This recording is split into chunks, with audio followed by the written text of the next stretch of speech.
we go. What is this, week 4? Week 4 of the high school football season. All right, if you've been watching the Creekside Bartram Trail game, that's our Whataburger game of the week. Noah Schlicksup, Brody McGuff, and company. They are out there in St. Johns County, and that will continue on the Action News Jacks Now stream, actionnewsjacks.com, also on our YouTube channel. Yes. But we got a lot of comments on Facebook last week. That's why I wanted to get to it. Over 30,000 people watching our game of the week last week. And so some of those folks, where's the Reigns game? Well, this will switch into the Friday Night Zone Blitz. So we're going to show action from all over the place. We've got 4 games on the screen right now. The Mandarin Bradford game is in halftime. What is that? Oh, it's First Coast High School with a big pick. Baker County was inside the 5 trying to go in for the end zone. I think we got a pick 6 here. How about a 95-plus yard pick 6 for the First Coast Buccaneers? Barnes didn't dial that one up. Number 2 right there for First Coast. That's Marley Moe. Marley Moe. Marley Moe? Marley Moe. How about that? Mo Marley. Yeah. That's Mo points. That's how we get the show started right there, huh? Yeah, forget my explanation about where to find everything, all right? Just go find it on Action Sports Jacks and Action News Jacks. We got it all over the place. I like what you said the other day. Just look for the logo. I mean, really, we've got it all. We're everywhere, man. We got high school football on like 15 different platforms right now. So if you can't find it, shoot me a text. I'll walk you through it. Yes. We'll FaceTime. All right, so here's what we got. We got 5 games that you're seeing right now. Upper left, that is Bartram Trail and Creekside. That's usually a fantastic game. Both teams winless coming into this game. Somebody's always got to go. Really surprising. Just not the one we expected. Yeah, both teams down a bit. Yeah. It's a little bit of a down cycle right now. And Creekside is up 21-7 in that game. They actually trailed 7-0, but they're getting it going a little bit. In the middle, you just saw the big Marley Moe interception return for a touchdown. And what's that make it, 13-7? 13-7, extra point pending. So Bucks late in the first half. Now with a 6-point, potentially 7-point lead to come. So we got a good one in McClenny. Huge swing right there. Big swing. Obviously 14-point swing. And we're going to watch the entire second half there. Yeah. So that's Baker County and First Coast. On the upper right of your screen, that is Fletcher High School. Fletcher High School and Nease. That was one of the games of the week really coming in, right? The way Nease is both playing, undefeated, yeah. And Fletcher's undefeated. And it's been a pretty good game so far. 15-6 at last check in favor of Nease. They just come out of the gates in the second half, so we're going to watch that one together, folks. Every single play of the second half. And Nease has been really one of the stories. Once again, early this season, they've been almost unstoppable. Yeah, Colin Drafts and the Panthers go undefeated in the regular season last year. That certainly turned some heads. At one point, they were ranked the number 1 team in the state. And we got a lot of talk about that a year ago. Then the playoffs happen. They fall in the second round of the playoffs. They lose a lot of really good players. You wonder, okay, well, can they sustain the success? And, well, right out of the gates, so far so good. Obviously, big win over Ponte Vedra in that opener, and Ponte Vedra has proven to be a really good team since that point. Tonight in a battle with Beachside, we'll have those highlights for you later tonight. Not one of our streaming games, but we do have the highlights a little bit later on this evening.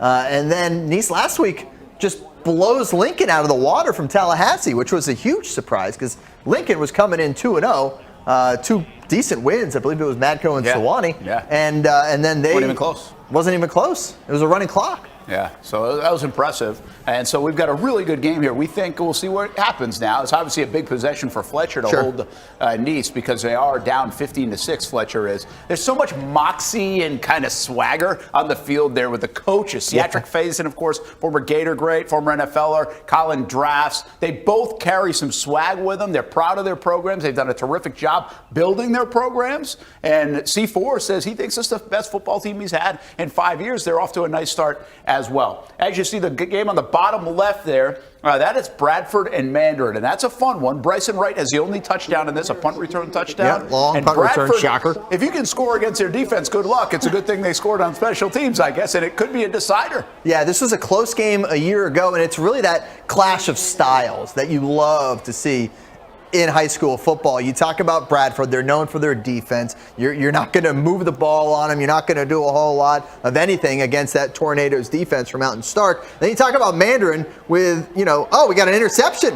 How about it? I think his knee was down. They're going to say still an interception, but knee was down, so Mandarin's going to take over right there. That's Keyshawn Douglas with the pick.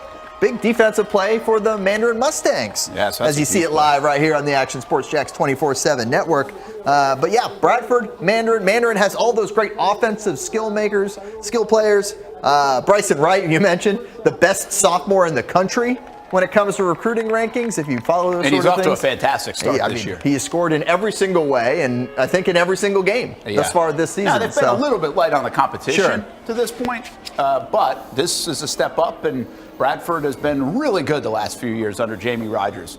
So the last game, we're going to see a highlight from them in a second, but let's just introduce you to our last game. That's the bottom right where you see the screen pass there, and that's Bishop Kenny Bolles. Now, this is a rivalry that goes way back. A couple of years ago, Bishop Kenny finally beat Bolles. I think it was for the first time since like 1977. Long time. Folks, I was born in 1977. That's how long it had been. So Bolles owns the series, but it's still a big rivalry. And the Bishop Kenny Crusaders are having a nice early start to the year. They're playing good football. Meanwhile, Bolles, of course, we showed you that one play-by-play last week. They lost to St. Augustine in a fun football game. So I think Bolles and Bishop Kenny should be good. I think it was 9-0 at last check. I'm not really sure if that's still 22-0. Oh, wow. Okay. Yeah, Bolles had pulled away a little bit. All right, 22-0. So we're keeping an eye on it, certainly. And before we get our head coach, Kevin Sullivan, on the show, we do actually have the video from that Bryson Wright as you get a blocked punt from Bolles. I guess we got to stay here for a second. Everything's happening while we're on the shot. Hey, this is good. Love to see it there. Brian's pushing all the right buttons tonight. Christian A is able to recover that blocked punt for the Bulldogs. They're going to be in business once again. And before anything else crazy happens, Fletcher, by the way, got the stop on defense, forced Nease to punt. They'll take over actually on Nease's side of the field after that punt didn't get past the 50. So good field position for Fletcher. We'll see what they're able to do in that one. All right, so let's check out that Bryson Wright play that we mentioned. This was the only score of the first half from the Mandarin Mustangs. Don't kick it to him. I mean, you got to just not kick it to him. And you see he avoids the first guy. It gets to the outside, and he just has that speed. This is just a sophomore, obviously made national headlines, bouncing off players and breaking tackles. And He's still alive. Wow. Oh, now my God. breaking back to the near side of the field. Another leg tackle does not work, and Bryson Wright takes it in. I saw Clayton Freeman in there getting. There he is. Here we go, Clayton. Get in there. Out of our way, Clayton. Clayton put it on Twitter real quick with that cell phone video. Wow. So that's how you score against Bradford. All you got to do is break 9 tackles and switch fields a couple times and have the best player in the country make a play. Unbelievable. So that's the only score in the whole first half for that one. I'm going to make sure we tweet that one out to the folks. So that's what I'm going to do. Yeah, all right. Hey, what do we say? We welcome Sully, and he's like, hey, boys, what about me? We're 10 minutes into the show. You got to let me in on this fun. Kevin Sullivan, what's happening, man? Hey, doing good. How y'all doing out there? We're pretty good. We are. We got some good games. We're going to see how some of these go. Hopefully, we have some tight games down the stretch. Fletcher just came up with a big stop, Coach, here in the upper right part of our screen right now that folks are seeing. They're breaking off a big run here, too, so a chance for Fletcher to get back in. And I said this to Stuart just moments ago. You might have heard me. A lot of, competitive fire in this game, swagger in this game on both sidelines. Jamez Williams with that run, by the way. Yeah, really good games, you guys. We got some real good ones tonight. We got the Somebody's O Must Go. We have the fun one with Bolles, which is so fun for Bishop Kenny right now. But the Nease and Fletcher are going to be very competitive, and, of course, Bradford Mandarin. But, it's got some great ones on tonight.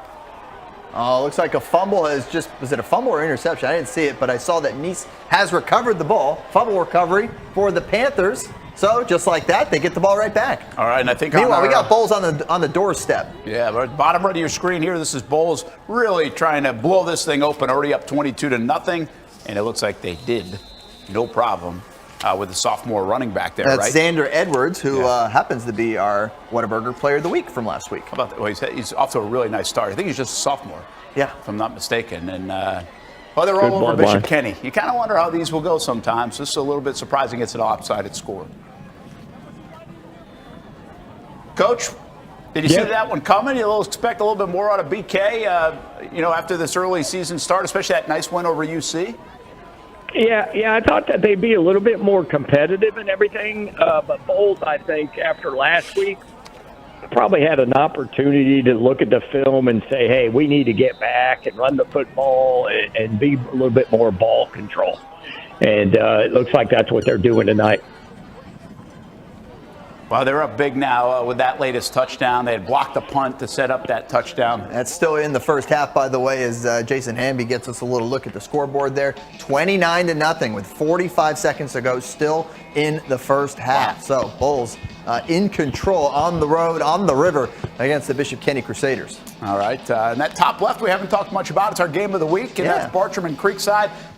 Sully, it's weird to see these teams down a little bit. It looks like Creekside's finding a little bit momentum here tonight. They got down 7-0. Their offense has really been stagnant through the first few weeks of the season, but they're starting to connect on some plays, and it looks like Sean McIntyre and his staff have dialed up a couple of nice, easy plays for his offense tonight. There we see a nice big catch, actually, as we take that live, and that's Timmy Goodrich with another catch. He's having a nice day. He received the fake punt reception that kind of changed this game. It was 7-0 Bartram.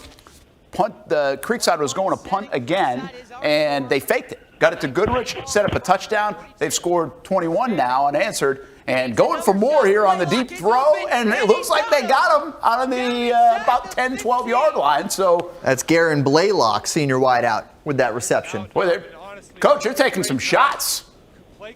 Yeah, they seem to be really aggressive tonight. Again, they graduated, if you don't know, everybody, that both Creekside graduated like 10 guys from offense last year.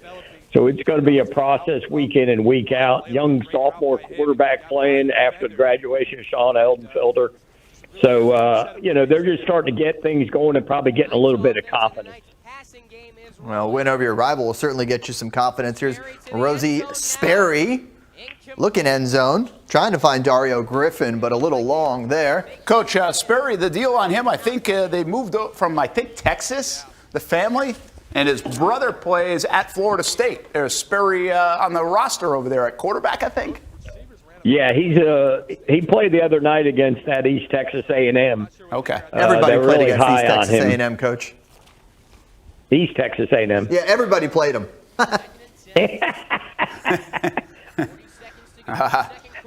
Well, here you go, another run opportunity. Maybe we'll take this one as we get the next play. We won't take it right yet, but be ready. We'll hear Noah Schlicksup and Brody McGuff doing a nice job, and it looks like a penalty there against Creekside, and get some of that live play-by-play. But, yeah, Sperry is a quarterback that he just got there kind of late, so he doesn't know their system very well, but they actually see some talent in him, Coach. I think he might be the guy moving forward.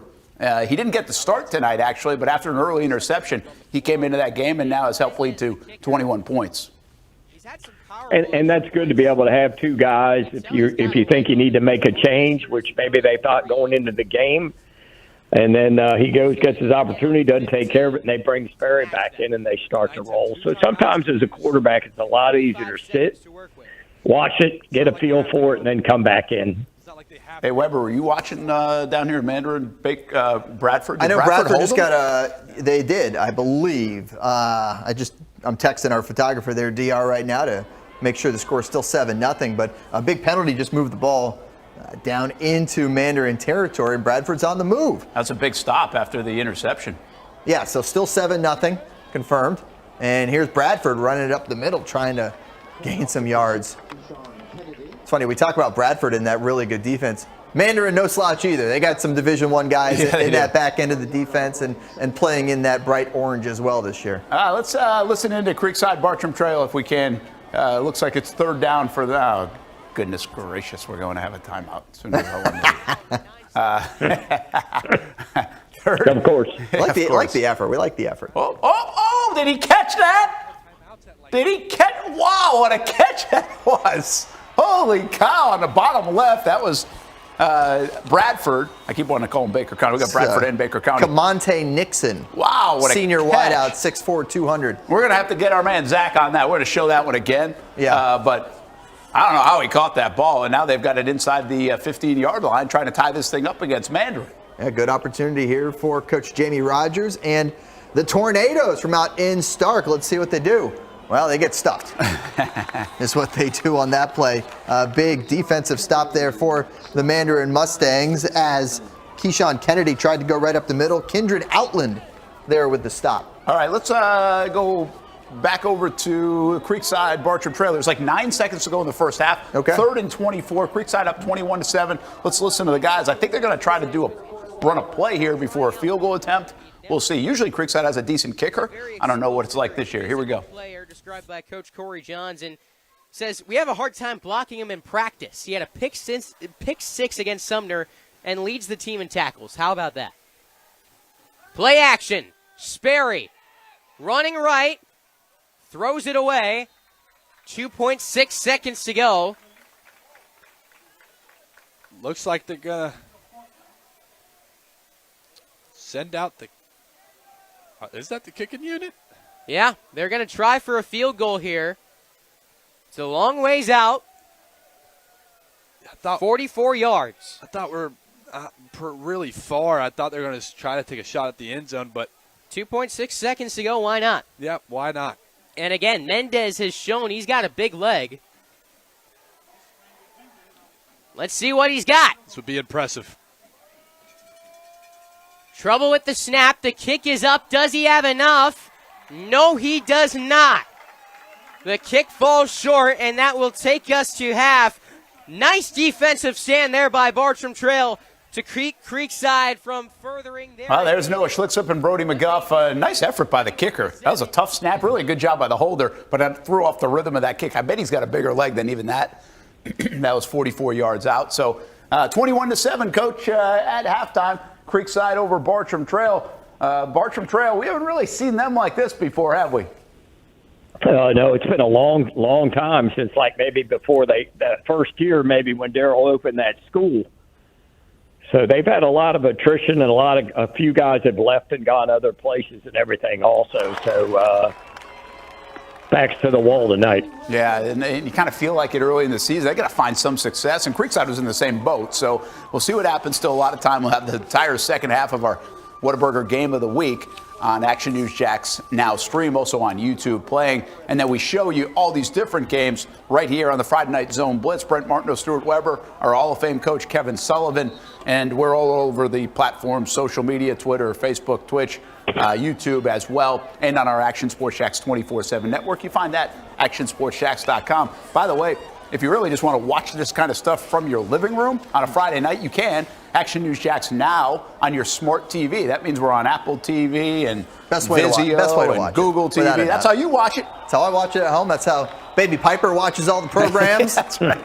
Got tons of pictures of her falling asleep watching Brent and Austin every weekday 10 to 1. Yeah, that's a pretty easy thing to do. I mean, Sully, you guys got babies everywhere. You got grandbaby now and everything like that, don't you? Oh, we do. It's been fun. We were down last weekend and came back on Monday. So it's nice to leave them, though. What are we calling you? Is that an option? Sullivan? How does that work? Grandpa Sullivan, what do we got? Pappy right now. Pappy, all right. Pappy, like we'll start calling you Big Pappy. Like it. We had to call we told the kids they had to call my dad Big Poppy. That was for David Ortiz. No, I like it. Of course. Yeah. How about Mandarin's defense? You mentioned it. I don't think people talk about their defense a lot, even last couple years. But they moved Bradford back big time after a heck of a catch, which hopefully we'll show you that catch. It was still one of the highlights of the night. But they get nothing out of it, so it's still 7-0. Let's take a look at that catch again if we can. And thanks for flipping it around, guys. Watch this catch on the right side of your screen. Oh, yeah, the juggle. Heck of a play. Camonte Nixon. Hey, he's a big dude now. Yeah. You're always working against usually a pretty good player at corner for Mandarin, and that was just a really good-looking play by the Bradford receiver. But the drive stymied there. They went back like 30 yards after that play, and it's still 7-0 Mandarin. That's a fun one, Coach, isn't it? Mandarin and Bradford. Yeah, good defensive struggle. They've gone back and forth. I don't think they've put together too many drives. If somebody crosses the field, gets into the 20-ish or so, ends up going backwards. Well, speaking of backwards, Nease right now going backwards. That Fletcher defense is ramping things up since we got on with the Friday Night Zone Blitz. What do you like about Fletcher's football team and what C4 is doing? We've talked a lot about Nease, and they've earned the conversation when we've had the Friday Night Zone Blitz. They score all the time. Draft's doing a great job. I think by now people know the story. What about Fletcher out at the beach and what they've been able to do? He really likes his football team. Yeah, I think he's done a good job of really, especially defensively a little bit. You know, they've known to be known for offense in the past.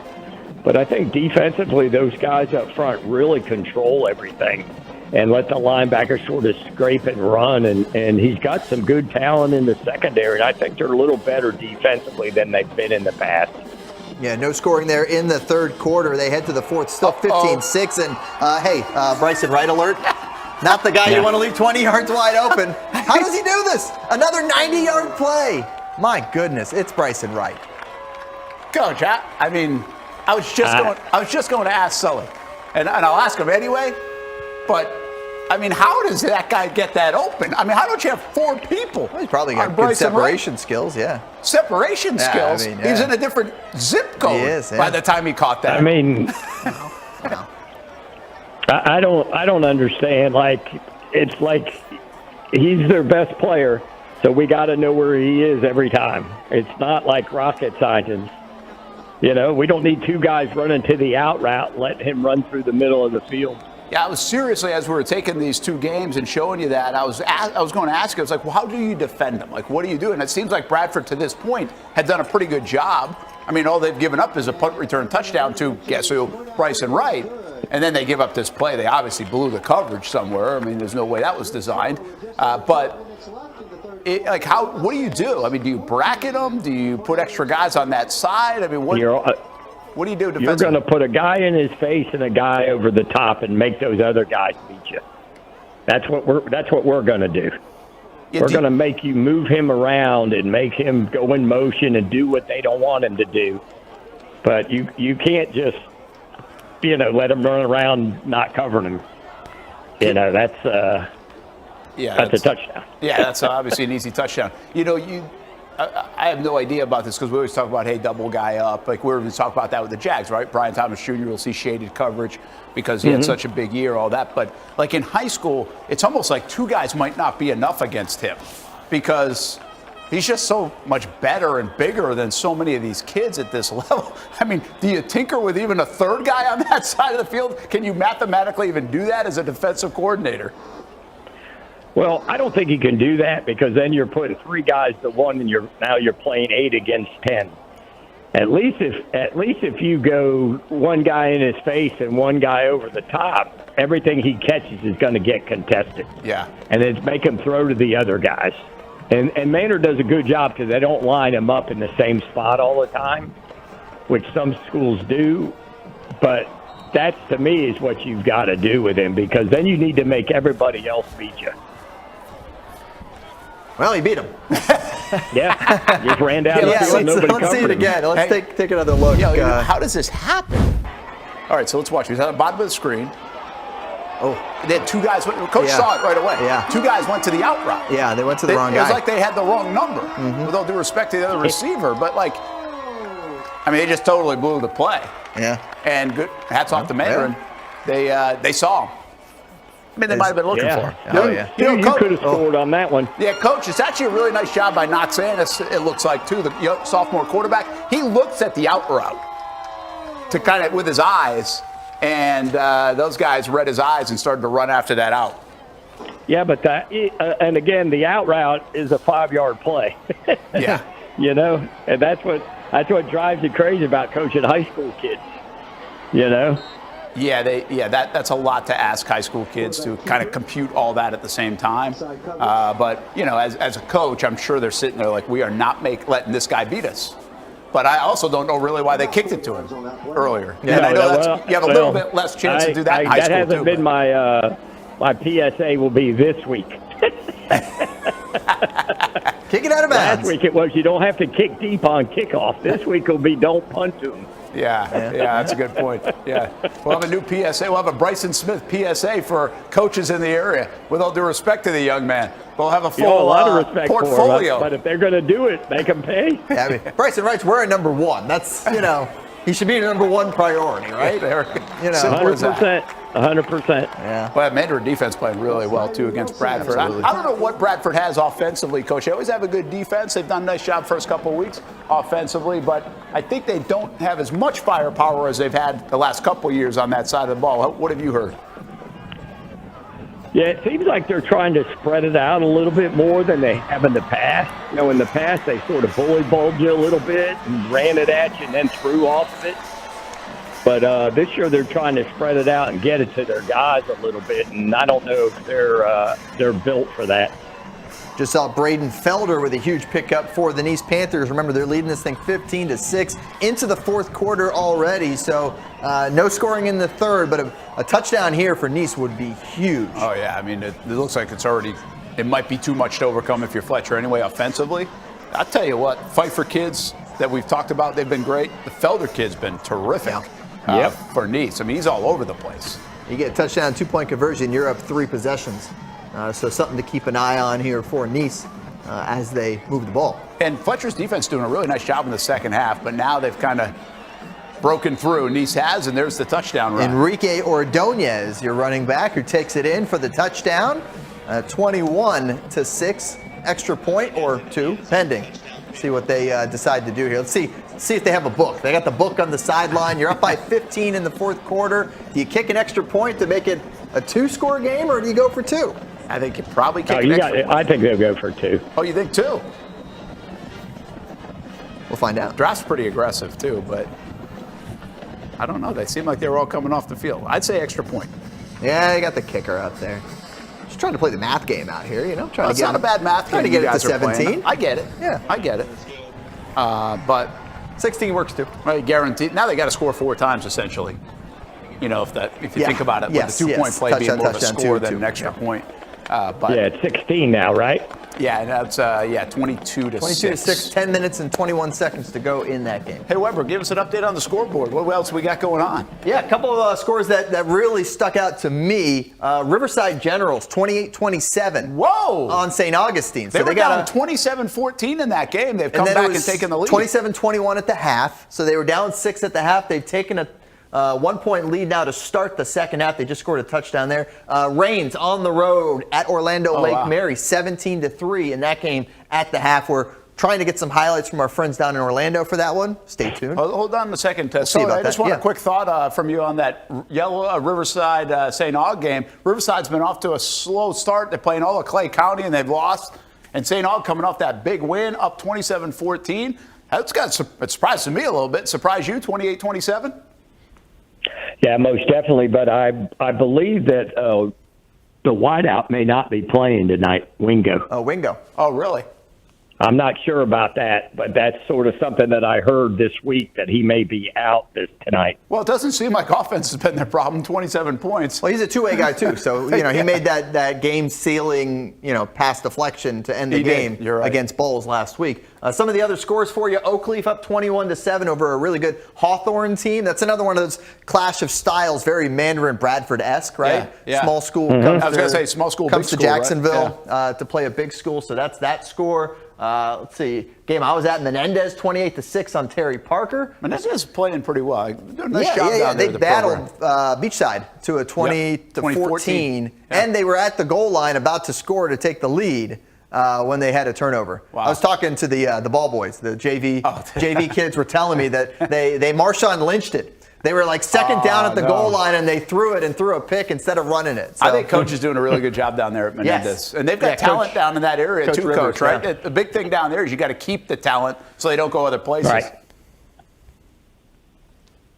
Yeah, without a doubt for that one. Let's see what else we got. Fleming Island, 26-7 on Orange Park. That one in the second quarter. West Nassau, 34-16. That was one we were keeping an eye on. They just opened that brand new field. So nice 18-point lead in a game they got coming from West Nassau. In a game tonight. they got beat last year against that team pretty badly. So to come back this year and now be up 18 on them, love to see that. Where's McLaughlin out of? Is that Georgia for Yulee? Yeah, I don't know. Someone else beat them pretty bad last week in our area, so I think it's just one of those teams that maybe just rose from the ashes, perhaps. Oh, really? They're the Phoenix. Their mascot's the Phoenix. Yeah, I'm glad you think he's funny, Coach. Yeah. Well, I think it's Bishop McLaughlin, isn't it? I think it's a different one, McLaughlin? actually. I think it's a different one. I think it's. Okay. Yeah, it's like, I have no idea. Yeah, that's pretty apparent. We have no idea. McLaughlin something or another. Look, I could keep up with the 70+ teams in our viewing area. Yeah, good luck. I'm not as worried about the ones outside of our viewing area. Hey, one other thing to ask you about as we look at some of the live action. We've got 3 games going on right now. We've got a couple of games at halftime, so we'll take you out to some of them. We haven't really seen much of First Coast Baker County other than a big play, and we will show that the whole second half to you. But Sully, 17-3 Rains Lake Mary. I know the Rains kids were really looking forward. We had TJ Cole on the Blitz breakdown a couple weeks ago. He circled that one, especially since they weren't playing Miami Central. Good atmosphere down there in Lake Mary. Lake Mary, usually a pretty good football team. And so that's a nice performance so far for the Rains Vikings. Yeah, they've got that big-time quarterback down there at Lake Mary that's committed to Notre Dame, I believe. Well, there you go. Well, And to be able to go on the road and sort of take it to them because they're high-powered. They're averaging about 40 points a game, Lake Mary. Yeah, so we'll keep an eye on that one, and hopefully, like Stuart said, have some highlights on the Friday Night Blitz. All right, where are we at? we got First Coast backed up. They're starting the second half there. They're up 13-7, so they didn't get that extra point at the end of the first half, and now they're deep in their own territory. QB fakes the pitch and coming to the near side. Bright green shoes. I like the bright green shoes. Yeah. Easy to see. Sully, what's up with Baker County this year? Transition a little bit. Coach Canaday has taken over. He's more of a defensive guy, and I think they've struggled a little bit offensively, moving the ball in that, because some of the scores that they've had, their losses, they haven't really scored a lot of points. Yeah, a little bit of a rebuild out there. A proud program, Baker County. Great place to see a football game. They're always good. I think, again, we're seeing some teams in the area that usually are really good. I think just have a little bit tick down on the cycle of where they're at, maybe just young. Sometimes you got to think about the way their schedule plays out too, right? Some of these teams are playing some really hard teams to begin the year to get themselves battle tested for later in the year. Yeah, Great Baker examples. County played Ponte Vedra last week. Baker County, Trinity Christian starting the year off the way they did. You look at a team like Riverside, who's battling St. Augustine now. They played, Oakleaf and Fleming Island, these really good teams down in Clay County. So, and Orange Park, who beat them as well. So you talk about how a schedule is built. You don't always want to make the big snap judgment in week 4. Only right now, by the way, is when some of these district games are starting. We're just now starting with a few of the district games around the area. Not all of them, but a handful of these matchups tonight are district games. And Coach, what do you make of First Coast? Obviously with Jarvis Parker, I think we're really disappointed in week 1. Did they lose to Ribault week 1? Or did Tokoi, I'm sorry. Tokoi. And then they beat Tokoi. They might beat Ribault. They did beat Ribault. But for Coach's first win. Sure. And They beat Kip, and then they were open last week. Oh, okay, my bad. They beat Kip. It was Jackson that beat Ribault last week. But I think they like their team. I think First Coast likes some of the weapons that they have and some of the things that they're building in year 1 of Jarvis Parker, which has been pretty much a seamless, if you will, transition from Marty Lee. Yeah, I think so, and I think that they had an open week also, so that gives you a couple games you've played. Now you've got an open week to work on some things. And Jarvis is a good football coach, and I think the kids like playing for him and everything, and I think the transition's been great. And I think he'll do a really good job. Well, they're up right now. Again, this is third quarter, early stages on that top left screen. I feel like this would be a big win for First Coast to beat Baker County, don't you? Oh, no, it'd be a huge for them, especially this early in the season to get that win on the road there. It'd be very huge. Top right, we've got Nease and Fletcher, and it looks like Nease's defense did a wonderful job on that next possession. So they were up 22-6. This is going to be tough now for Fletcher. Nease in control, looks to stay undefeated. This will be a heck of a win for Nease to go to the beach. Kind of a little different style of ball, I think, when you're playing Fletcher. And it looks right now, Coach, like Nease can match up with just about anything. This isn't going to be one of those nights where they score 40, 50 points, but instead they kind of do it in a, tougher, physical football game where they keep Fletcher off the board. Yeah, and it seems like they've slowed it down a little bit, especially in the second half. They're not in such a hurry to go. They're taking their time, milking the clock, ball control a little bit. And we've watched Coach Draft all the years that he's been there, and I'll tell you what, offensively, he's one of the best around. Yeah, I'll tell you what else. I mean, I don't know if there's a guy in the area that, uses the ammo of social media and whatever people are saying, spinning some of that, into, motivation for his guys. And you coached ball for a very long time. That stuff works, right? I mean, some of that, even if it's kind of like, I wouldn't say fake bulletin board material, but a little exaggerated bulletin board material, that really gets the kids going. Yeah, 100% right. And it was a lot easier before the internet started. Yeah. You could definitely make stuff up and type stuff up and put it out, and the kids would believe anything. Trust me, we did that a few times. That's actually pretty funny. I don't really remember talking to you about that. So you guys would actually like type something up like so-and-so said this about you guys? Yeah, so I don't know what year it was, but we were young. We'd come off 2 really good years, and we had to start like 10 sophomores, and Baker County was undefeated and came to us.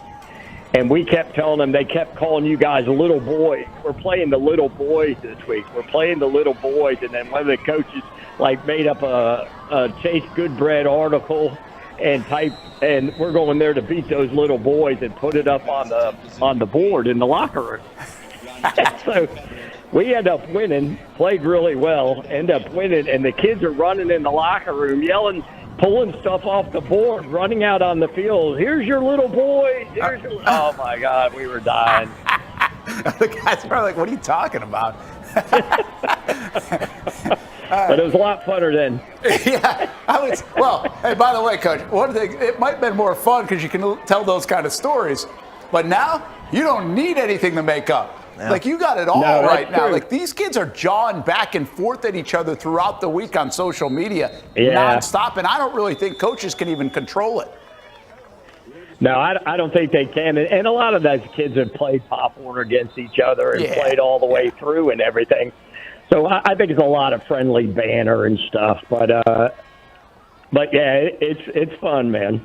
A couple more score updates, by the way, for you. Seeing Englewood leading Ed White 21-20 in the third quarter. Wow. That would be a huge upset if the Rams were able to hold on with a 1-point second-half lead. That's if you trust Max Preps, which I feel like Max Preps is more reliable than Score Stream on some of the scores. But, all right. Well, at least they had to lead at some point. Which is stunning in itself. I mean, let's be honest. St. Augustine has retaken the lead 35-28 in that one.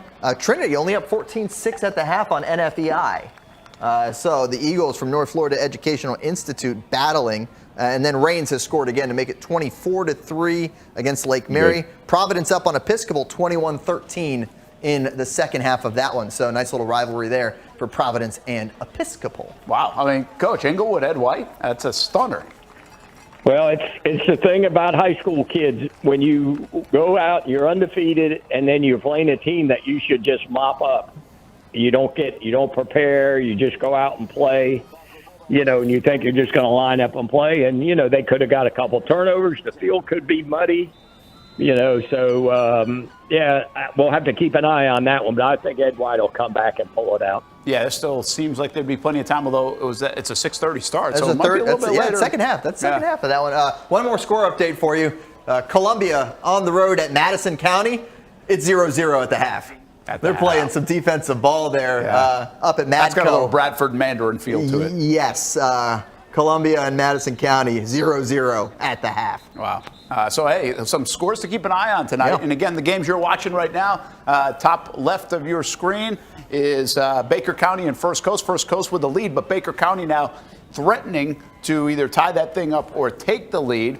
Good defensive play by the Bucks there. Top right, Nease is getting ready to close out, stay undefeated against Fletcher. That'd be a big win out by the beach for the Nease Panthers. They get off to another terrific start to the year for the Panthers. That bottom left is Mandarin and Bradford. I feel like I see Bradford with the ball all the time, but they aren't doing anything with it because they still trail 14 to the 30, and then that's about it. Yeah, it's basically, they got like a 30-yard window, and that's about it.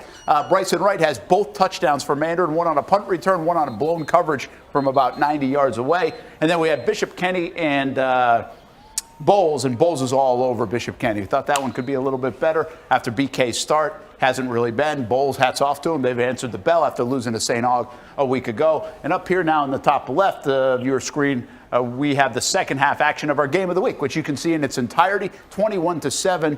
Creekside leads Bartram Trail, and that St. Johns County rivalry with both teams just trying to get the first win of the season. You see Arthur Lewis, who's been quiet so far. Ooh, that was a big finish to that run, but he's been quiet so far this year. They need some of that. You saw the sideline get fired up. Let's see if this game gets close and kind of what happens in one of those weird rivalry games that you never know what is going to happen. 21-7 is the score as of now. And again, you can watch that one on YouTube, every single play. You can watch it also on our Action News Jacks now stream, just actionnewsjacks.com. Yeah.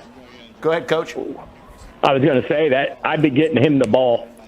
Arthur Lewis has got to get 20, 25 touches in this game right now. Yeah, he was our part of our Action Sports Jacks Jaguars All Prep Top 25 team last year. He was terrific. We don't even really like giving juniors and underclassmen. Right. We don't love that. It doesn't win the tiebreak usually. But really, our Player of the Year in T.J. Cole, he was a junior, and that's how good Arthur Smith was last year. But really has slowed this year. And obviously, Coach, they're not as good, so you can't run everything. People are probably stacking up against him. That must be frustrating for a young man who went into this season with super high expectations. Oh, yeah, definitely. I'm sure he's frustrated, especially his senior year, maybe going out and having the worst Bartram Trail team they've ever had, going. And so he's probably want to contribute, probably wants the ball and everything. And Coach has probably got a bunch of guys they've replaced that they've got to fix and everything. And, they're trying to get it to him that way and do whatever they could do to get him the ball. But he's got to be a little frustrated also. Yeah, Trujillo with a run there in that game to get a first down, keep this drive going, see if they get some momentum around midfield. But you said it, though. You've got to find a way to get him the football, right? You got to give it to him, keep defenses honest. He can catch it out of the backfield. You've just got to, as an offensive coach, you've got to find a way to get him the football. Yeah, especially if he's one of your best players. Well, there you see it again. That was almost a backward pass. So they're trying all different ways to get Arthur Lewis the ball right now. And so far it's working with a little bit of a drive. And they're playing off that, again, with Trujillo on a run play. And other guys can then get involved unless you do that, which is offensive holding right now. Looks like Nease is going in again. To really just put an exclamation point. 22-6, fourth quarter. Panthers leading that and inside the 10-yard line. What do they have coming up? We'll have a look at their schedule. I wonder what Nease, where's... I mean, they've usually a good schedule, so they're going to probably have something each week. But they're handling that schedule, and it looks like another touchdown. Yeah. Is that Ordonez? They host St. Augustine next week. So they got St. Augustine. That was an unbelievable game here in the Friday Night Zone Blitz last year. Coach, remember that one? Yeah, that was a tremendous game. That was when our buddy, the little wideout, was just killing him. Yeah, he was unbelievable. It was driving me crazy. So host St. Augustine, go to Buchholz. That's the next 2 weeks. Then then a bye week. Then at Bartram, at Atlantic Coast, host Tokoi, host Beachside. So really, the front end of the schedule's very, very challenging, and it doesn't get that much easier on the back end. But nonetheless, that's when they go for they want to go for that St. Johns County sweep again. Yeah, in a normal year, you'd say some of those games, like at Bartram and stuff, would be even trickier. Sure, but it doesn't look like it right now. The Beachside game could be interesting as you get a little later in the season. Leading Ponte Vedra at last check, by the way. Beachside is. Yes. Yeah. So keep an eye on Beachside. They were without their quarterback a little early on, but they think they have a really good offense. I don't know if they've really proven it so far. Even last week against Menendez, had to sneak it out. But if they could beat Ponte Vedra, that'd be an impressive win. About as impressive of a win as they've had at Beachside, I think, if they get that. Did they get their quarterback back? I thought they were getting him back last week, is what I was told. But I'm not fully sure on that. Yeah, because he'd be the difference guy, and that's why they've sort of struggled offensively. Yeah. Baker County, by the way, Baker County inside the 15 as we jump into that one out in McClenny and take a look. Down by 6, third quarter action, Wildcats trailing at home against First Coast. It looked like they were going to be taking the lead late in the first half when the Buccaneers returned a pick six, 95-plus yards to take the lead into the break. Now Baker County a chance to tie with a touchdown, potentially take the lead with the extra point. So we'll see what the Wildcats have on display against First Coast as you look at our 5 box of games all over the place. So we have Baker County too. They always have the big dudes up front though, don't they? Oh yeah. Oh yeah, without a doubt. They sort of just lean on you a little bit and get going and everything. Big, as we said, big old corn-fed boys out there. Well, it looks like we had a penalty on Fletcher. It's pass interference on a ball that was basically thrown up as a Hail Mary. Yeah, Lewis Stewart came down with it, but looks like they might call that one as a penalty. A lot of action going on at once. All 5 games in action here on the Friday Night Zone Blitz. That's what we do here. Take you around the area to the best games each and every week. Then we'll have your highlights for you a little later tonight, 10:30 on the Friday Night Blitz, including a few extra games not pictured. Brett Martineau went to Wolfson. Yeah, Wolfson. Kip Bold City. I was over at Parker as they hosted Menendez. We got the Brain Bowl for you tonight. Let's take a look at Bolles. They're in the red zone, about to go up even more than they already are, 29-0. Running clock on this score. Yeah, if they score here. Here's the sophomore, Xander Edwards. They got themselves a nice big back at Bolles, don't they, Coach? And he gets in there. He's tough to bring down. Yeah, again, and we had over 200 last week, which I wasn't sure that he had that many until I sort of went back and watched that a little bit. But, yeah, he's a good, strong, physical runner, and they got some big boys up front to lean on you a little bit.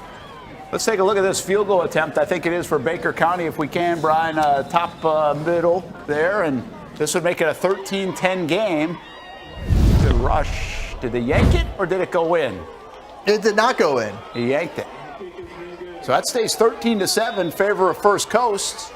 And as we've been saying a little bit, that's a little bit, that'll catch people's attention. I'm not sure where the surprise level of it is, but it would be a huge win if First Coast can hang on. Now, there's a lot of football left, and they're only up 6 points.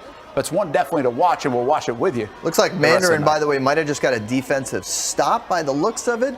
Players coming off the field celebrating there, leading 14-0 against Bradford. So good job on defense by the Mustangs to preserve the shutout. And how about top left? Creekside with a diving catch. That's Timmy Goodrich. Timmy Goodrich having a good game. Little Goodrich. Of course, his brother Jack had played for Creekside, had a really nice career there before stopping at a couple places for college ball, including the University of West Florida. Oh, we got a big play in First Coast, by the way. First Coast now breaks open a big play. So you get the stop, the special teams holds up, the missed field goal, and then a big pickup. Player remains down for a moment, so we'll check on him and see what First Coast is up to. Meanwhile, Nease still after that pass interference, they got the ball back. It was an interception in the end zone. 3rd and goal at the 5 coming up. And again, it's this kind of just closing it academic, out. as they say. Yeah, closing it out. Because this one's now 22-6. And Colin Draft and company are about to celebrate again. What's Coach Draft going to say on the post-game interview this time? Yeah, what's he going to say, Coach? Like, I don't know. I picked him. I picked him, so he's not blaming me. I think everybody picked Nease on our Blitz breakdown. You got to go against him somewhere just on purpose. Oh, no, I will. I wasn't going to pick him this week. I don't want him yelling at me and stuff. I was over there the other day. I had to go by Nease, drop something off. Yeah, but it was raining, so I wasn't going to go out there to talk to him. There's some spiciness to drafts, as I was saying earlier. Are all the coaches like that, in your opinion, or do you just, like, when you were coaching and through the years, are like, wow, but this guy, a little bit more edge to him, you know? Yeah. What do you think? Yeah, we had one guy, I remember, that he used to get mad when the officials would be talking to you before the game. He was thinking that you were getting something from the officials, like they were going to help you with calls. So every time we played them, I made sure I was talking to the official and shaking their hands and everything, like when they were coming on the field and everything. That's awesome. That's good. That's good little gamesmanship. I like it. Game in the game, I used to say. All right, Brian, if you can clear that Fletcher Nease game, by the way, Olivia's going to head down there and go catch up with Coach Drafts, as that one is just about done out at the beach. We'll keep an eye on some of the other ones. We've got a running clock for Bolles and Bishop Kenny, so that one will wrap up pretty quick as well.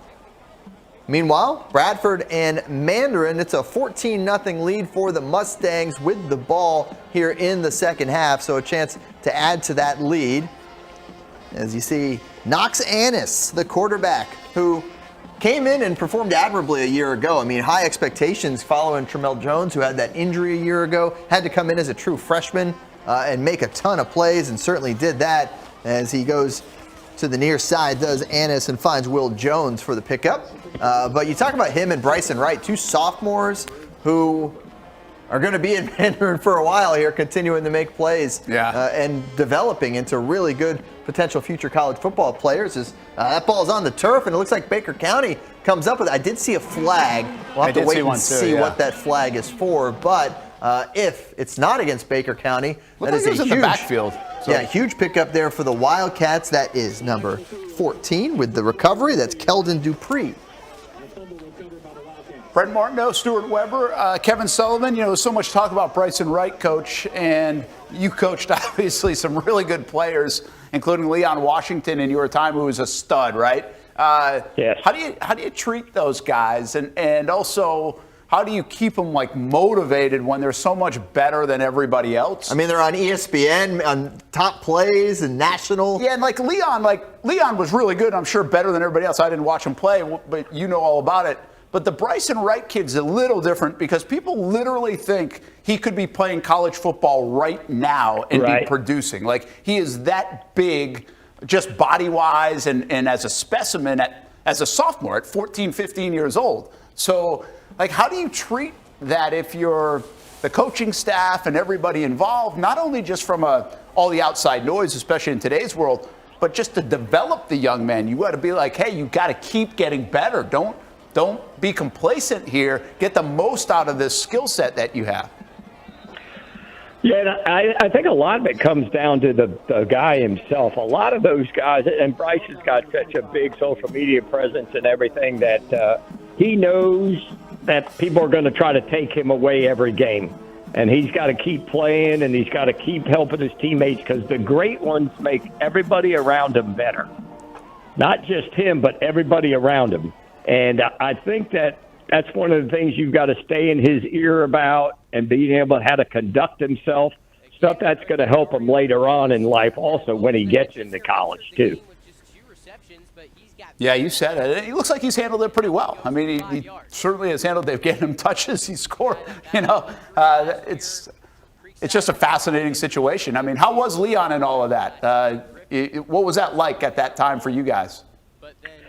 Well, Leon was a little different. He always wanted to be the best on the field. So when we would play Fletcher and Theatric was there, he wanted to be the best, so he would really step it up a notch. We never really worried about him as far as conducting himself, going to class, that kind of stuff. He always did those things. We had a little internal jealousy on some guys at a time that we handled as the coach. But really, he was our best player, so he's going to touch the ball 20 times a game. Yeah, that's good. I mean, you'd love to have the guy with a little maturity, and with all due respect to Bryson Wright, I don't even know if he knows what maturity is yet. He's 14, 15 years old, but he seems like he's got it now. I mean, some of these guys have to grow up fast. We say that all the time, but it's just you got to live and learn a little bit on their go, and everybody else around it. I think it's hard for even the adults to figure out how to do it. Is the ball on the ground there? Because if Bradford's got it, that's a huge play. Mandarin is up 14-0, but I think they had trouble with the exchange. And if Bradford has his football, they do have the football. That gives them some new life here in the second half because they've been able to get nothing going on offense, and they just got a fumble recovery. It looks like in Mandarin territory, and Bryson Wright or somebody might have just got a flag on top of it. Cohen Choffi. Siofi? Kyofi? Chofi? Chaffee? Chaffee? Cioffi. Yeah, whatever you want. Yeah, Chaffee. Chaffee it is. I like coffee.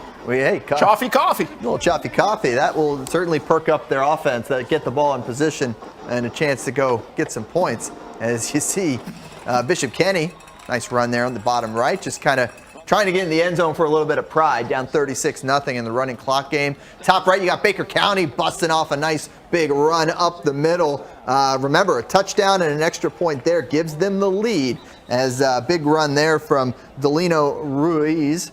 Now here's Creekside to the far side. And that's Sperry with a nice pickup, and a big flag comes flying in at the end as well. We got flags all over the place tonight. A lot of flags. They're doing the best they can, the officials. They're doing the best they can. Did you get a talking to, Sully? Did someone No, nobody talks to me about the officials anymore. You missed that. Score updates for you, by the way. St. Augustine 41-35. Wow. They just scored to break a 35-all tie. Can we go get a camera down there? I know, 10 and a half minutes to go in the fourth quarter of that one. Wow, maybe, that's maybe wild. we sent Hamby there from Bishop Kenny. That's a lot. That's a hike. Kenny to Riverside? Oh, it's at Riverside. It's at Riverside. Oh. Nah, I don't think Nah, so. he's not going to get there in time. 10 minutes to go? I know, it's 10 minutes to go. Yeah. That's tough.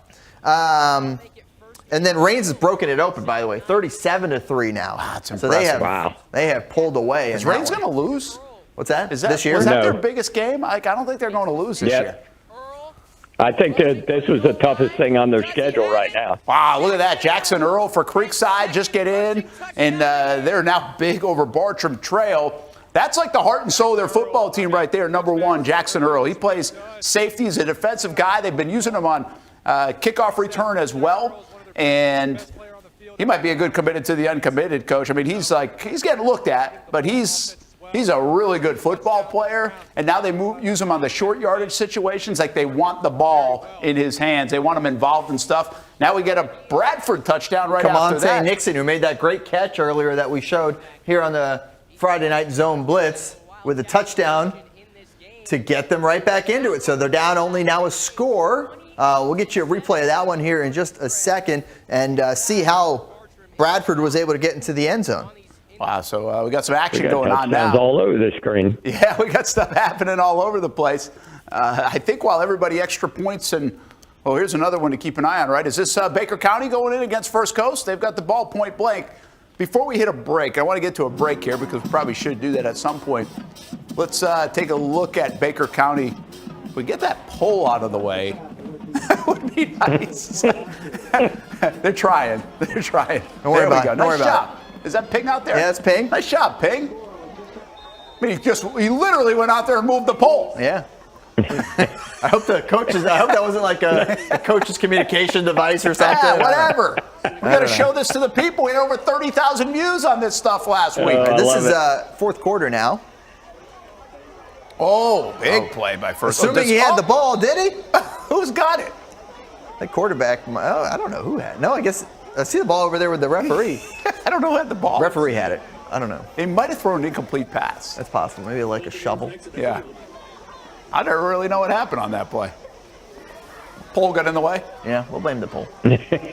Well, listen, we were all faked out. I don't blame Ping over there. I mean, that was a tough one. That was a pretty good fake. All right, so here we go. This looks like a third down and goal type of situation. Yeah, we got Hudson Registers, your quarterback for the Wildcats. Delano Ruiz is your running back. 13-7, First Coast This in the is lead. Register trying to fall into the end zone, and they're going to say he did.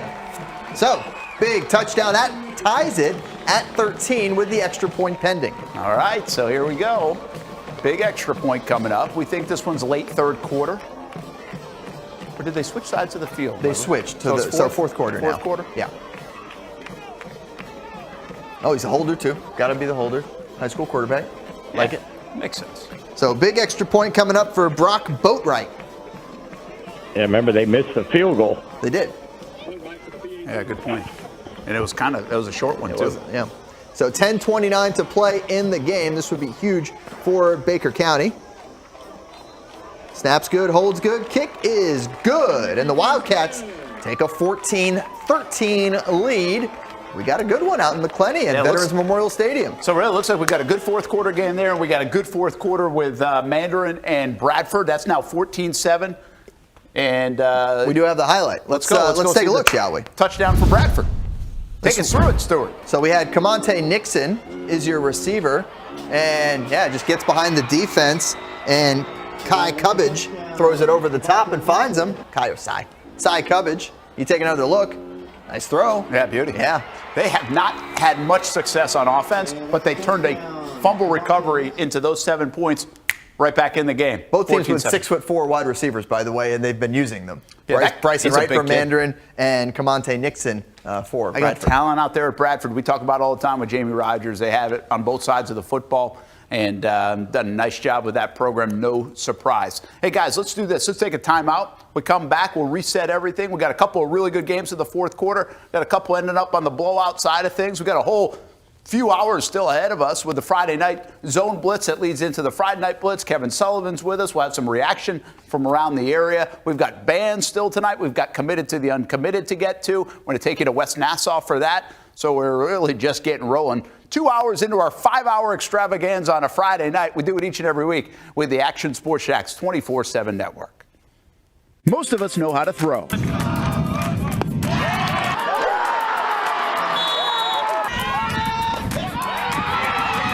But you need to know what to throw. I'm not talking about footballs, baseballs, softballs. We're talking about those items you need to recycle. Republic Services explains it easy. Recycling simplified. 1. Know what to throw.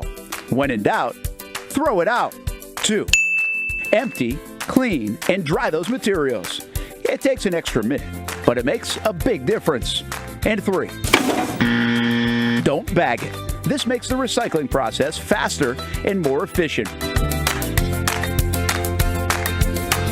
This is a look at the Republic Services North Florida Recycling Center. You can make this process even more efficient. By utilizing those 3 steps, Republic Services can help you become a better recycler in your home. Learn more at recyclingsimplified.com. Burgers or breakfast, you can get it all at Whataburger. Try something new on the menu or an all-time favorite like the Whataburger Patty Melt. And now you can have breakfast here at Whataburger 12 hours a day, 11 p.m. until 11 a.m. Menu items like the bacon taquito, sausage taquito, honey butter chicken biscuit.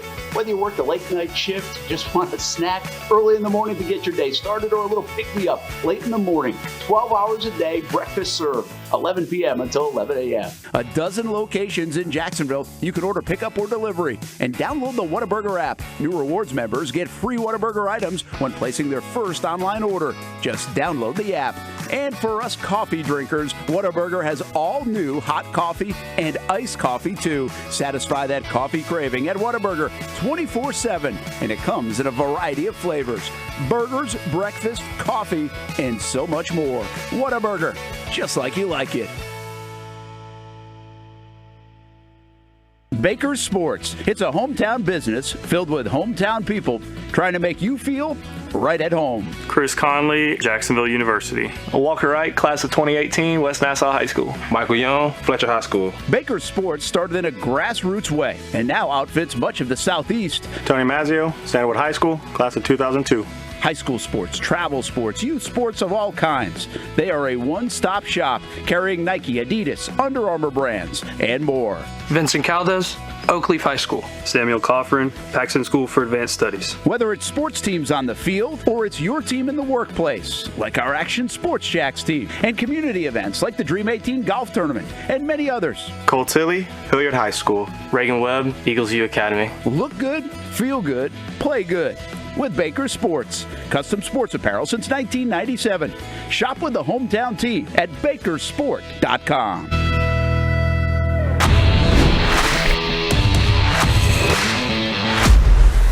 Okay, here are the games that we're taking a look at tonight on the Friday Night Zone Blitz. Creekside, Bartram, that's our game of the week. You can watch it in its entirety on YouTube and also actionnewsjax.com. It's on our Action News Jax Now stream, the whole game. And right now, Creekside up big, 28-7. They just took a lead. Meanwhile, some other games we're showing you. On the top left, Bartram actually looks like if they have the football, they're driving. So we'll keep an eye on that, trying to cut that lead in half. On the top right, I believe we just got a touchdown. We're going to show you a couple plays from this First Coast game because Baker County just took the lead. And now First Coast, I think they just scored a touchdown and now going for 2. So there's a big play down the field to answer. It's 14-13 before this drive, and I think First Coast just took the lead, going for 2 more here. They don't get it. So if I do my math right, that's going to be 19-14 First Coast. We'll show you a couple of those plays, hopefully, in the next little bit while we're in break. Some things were happening. We just get a pick over there? What a heck of a... I was just talking about Jackson Earl, Coach Sully. Wait until you see that pick right there. Jackson Earl comes up with a big play on the defensive side for the Creekside Knights, and that prevents Bartram from getting in the end zone and keeps the score 28-7. That was a heck of a play. Put it in the nomination pile for play of the week as they're going nuts on the Creekside sideline, trying to get a win over Bartram Trail. Those have been tough to come by in this rivalry for Creekside over the years. 28-7 in our game of the week. Once again, Noah Schlicksup, Brody McGuff on the call for that one. Let's see, what else do I have for you? We're going to bring everything out in just a bit. Bishop Kenny is getting blown out right now by Bolles, so we'll have some of the highlights of that on the Friday Night Blitz. The other big game we're following, Mandarin and Bradford. That's the one at the bottom of your screen. And Mandarin was up 14-0, 2 Bryson Wright touchdowns. Punt return, nifty. Wait until you see it if you haven't already. Maybe we'll show it to you again in just a little bit. Then a long busted play on offense. He scored again. But after a turnover, Bradford just cashed in. It's 14-7, and we've got plenty of time left in that game. That could be fun to watch. So those few games here now that we're keeping an eye on, the one on the top right and the one on the bottom are close in the fourth quarter. So those should be pretty good for the remainder of the Friday Night Zone Blitz. Let's give you a highlight from that First Coast game. It was 14-13 Baker County. They just scored to take the lead. And then look what First Coast does. They come right back and they answer. Wow. Great job by the quarterback, and that's Tony Kennedy to create some time and kind of going against the grain there a little bit, right? Right-handed quarterback rolling left. He's able to square up his shoulders, and who beat the defense? That's Kindred Hurd. Big play, and later that would lead to a touchdown a short time ago to take the lead. It's 19-14 in favor of First Coast. So that's what we've got there. Sully, how about that development? Back and forth we go, First Coast and Baker County. Did we lose something? Correct. Yeah, he does Brian, a nice job getting his shoulders turned around. Yeah, that was a really nice job doing that. Let's give you some scoreboard updates too as we take you back out. Nease, I think they closed that out. Liv went down to get some post-game with Colin Drafts, but that game should be about over. Here's the one that's a thriller right now. St. Augustine and Riverside, 41-35. St. Aug was up 27-14.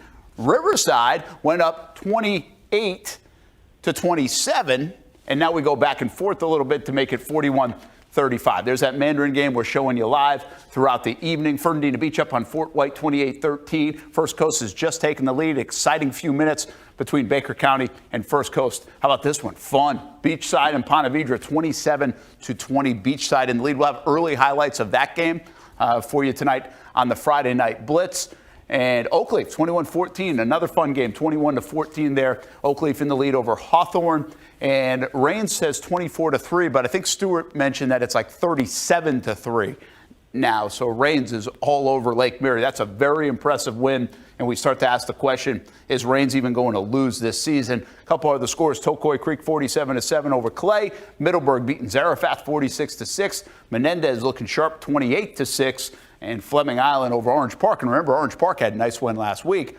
So 26-7 is the score. Anything surprise you other than that real fun one between Riverside and St. Aug in the fourth quarter, Coach? No, that's a good game for both those guys. And Riverside, they're going to come and play week in and week out. They've got a long tradition of winning, and St. Augustine's been giving up a lot of points on defense, and tonight's no different, especially their pass defense. Yeah, Arthur the Beachside score surprises me a little bit with PV. Yeah, Beachside and PV. Again, Beachside up 27-20. I think you're right. I think those two scores are interesting. I think we could easily have seen a blowout with St. Augustine, and then just didn't really know what to expect with Ponte Vedra. They've been playing really good football since the opening 2 quarters of the season where they weren't very good. Bartram just had another chance to get inside the 10. Nifty run by Arthur Lewis, but holding. Every time I look up, Bartram's doing something, and then they're getting a penalty to bring them back. Just kind of that year so far for Bartram Trail. That little speed option play that they've run has been really good for them. Yeah, we were saying they should get Arthur Lewis the ball. I think they're doing a nice job of being creative about how they're getting the ball, but now they got to stop holding and getting penalties. Yeah, without a doubt. I think we're at the 2-minute timeout there in Mandarin. All right, so Mandarin and Bradford down at the bottom of your screen. That is 14-7. Looks like we obviously have a measurement coming up. Mandarin with the football. My eyes aren't good enough to see what down it is here, but we're going to find out with the scoreboard. 14-7, 2:17 to go. And scoreboard's not telling us down in distance, so we'll find out what happened. But there you go, 2:17 to go. You were right, Coach. 14-7. Bradford has made that a game after giving up 2 Bryson Wright touchdowns. Bartram Trail just get a big play down to the 5-yard line. We'll see if this one's against Creekside, another flag. And it's probably in the vicinity where it's against the defense. And so now Bartram Trail down 28-7 has a chance once again to knock on that door. If this holds up, let's see what the official says. Yeah, it's pass interference against Creekside, and so a nice play there from QB to receiver for a big gain. So top right of your screen, that's Baker County First Coast. Baker County's got the football down 19-14 in the fourth, and down at the bottom of your screen, it's Mandarin and Bradford. And is that fourth down? Yeah, it looks like it. Can we take that one full, guys? Thank you. That could be the game right there, that fourth down play. So probably ball game. We don't know how many timeouts these guys have, but you're talking about fourth down, and you can see it about a yard. St. Augustine scored again, 47-35. All right, so here we go. Big play here for Bradford's defense. Bradford known for their defense. And can they stop Mandarin here and get the ball back? And, oh, what a second effort. Did they get the second effort? I think they got the second effort. There was a huge collision on that play. I couldn't follow the ball. Bradford thought they stopped him. Mandarin's like, we got the first down. Have the officials spotted it yet? I'm going to watch it here. All right, guys, what we got? I don't think he got it. So have they marked the ball?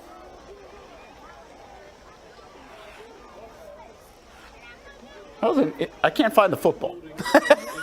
I don't know if the Zebras are just in front of the football, standing over it.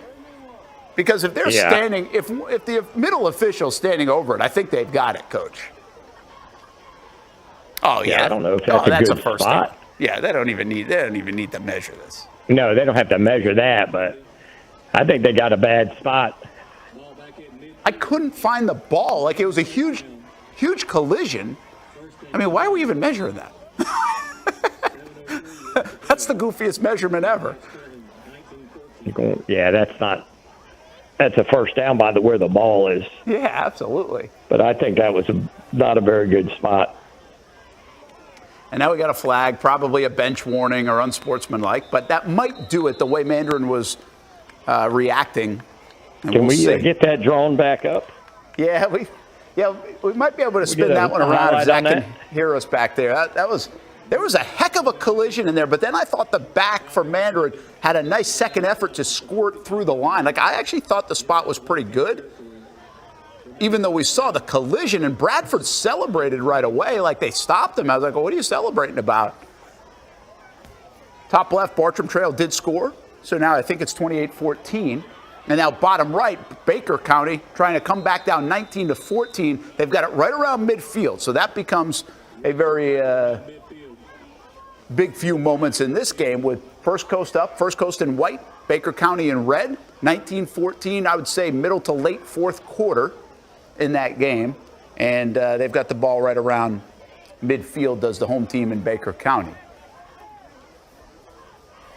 A lot going on here, Stuart Weber. Yep, a lot going on. I've been trying to find some finals and scores, by the way. Ed White Englewood's score has updated in Max Preps. Now says Ed White 74-0. So 21-20 might have not been correct. 74-0 might not be correct too, but yeah, that's that whole I don't know if you're getting a sponsorship deal from Max Preps, but that whole, hey, they're usually better than ScoreStream. Yeah, well. Yeah, not so sure, man. You know, I mean, it's not even up on the ScoreStream one, so. Yeah, you're right. We don't even have it up over there. I don't know, so, man. So 74. Well, by the way, 74-0 feels more like it. It feels more like it, yes. A couple other Gateway finals, by the way. Paxson wins the Rain Bowl, 35-15 over Stanton. We got some highlights of that coming up. Right? We do. And Wolfson, you got every touchdown in that game tonight, Brent. It was 8-0 final. 10-0. Oh, they must have got a safety. Maybe they got a safety. Yeah, it was 6. They got 2-point conversion, and they must have got a safety. Okay, so 10-0 final. I was glad I was there for it. Yes. I'm glad you were as well. All right, so 28-14, Creekside and Bartram are going to the fourth. Still a lot of football there. Here's a big run by Baker County and a saving tackle. I thought he was going to get away there. Baker County down 19-14, top right. That's the game now that we're keeping an eye on because that's going to end soon, and it's a good football game out there in Baker County. Bottom of your screen, we think Mandarin just wrapped it up with a 4th-and-1 conversion in a good football game. I think you come away if you're Mandarin and Bradford, right? Jamie Rogers as well, even in a losing effort, thinking, hey, this is a good test for us, right, Sully? Yeah, very good test for them. You know, they had a good, tough one last week with South Sumter, and, you know, don't forget, Bradford's like a 4A school, and Mandarin's a 7-8A school. So, I mean, that's a big difference, but really good football game there. Yeah, I think if you're, again, Bradford, you know your defense is so good, but you gave up a special teams touchdown to Bryson Wright, the number 1 player in the 2028 class, and you gave up a busted coverage like 85, 90-yard play. And that was it. That was really it. So I think that's a pretty good sign if you're the coaching staff at Bradford. A nice effort and a fun game. Glad those two teams played each other this year to showcase. Yeah, and it's good. It's good for both teams. Yeah, absolutely. Very good. As we got some timeouts on the field here, hey, Brian, do we have the rankings that we could take a peek at? The Blitz Breakdown guys do rankings each and every week. It's our expanded high school football coverage this year.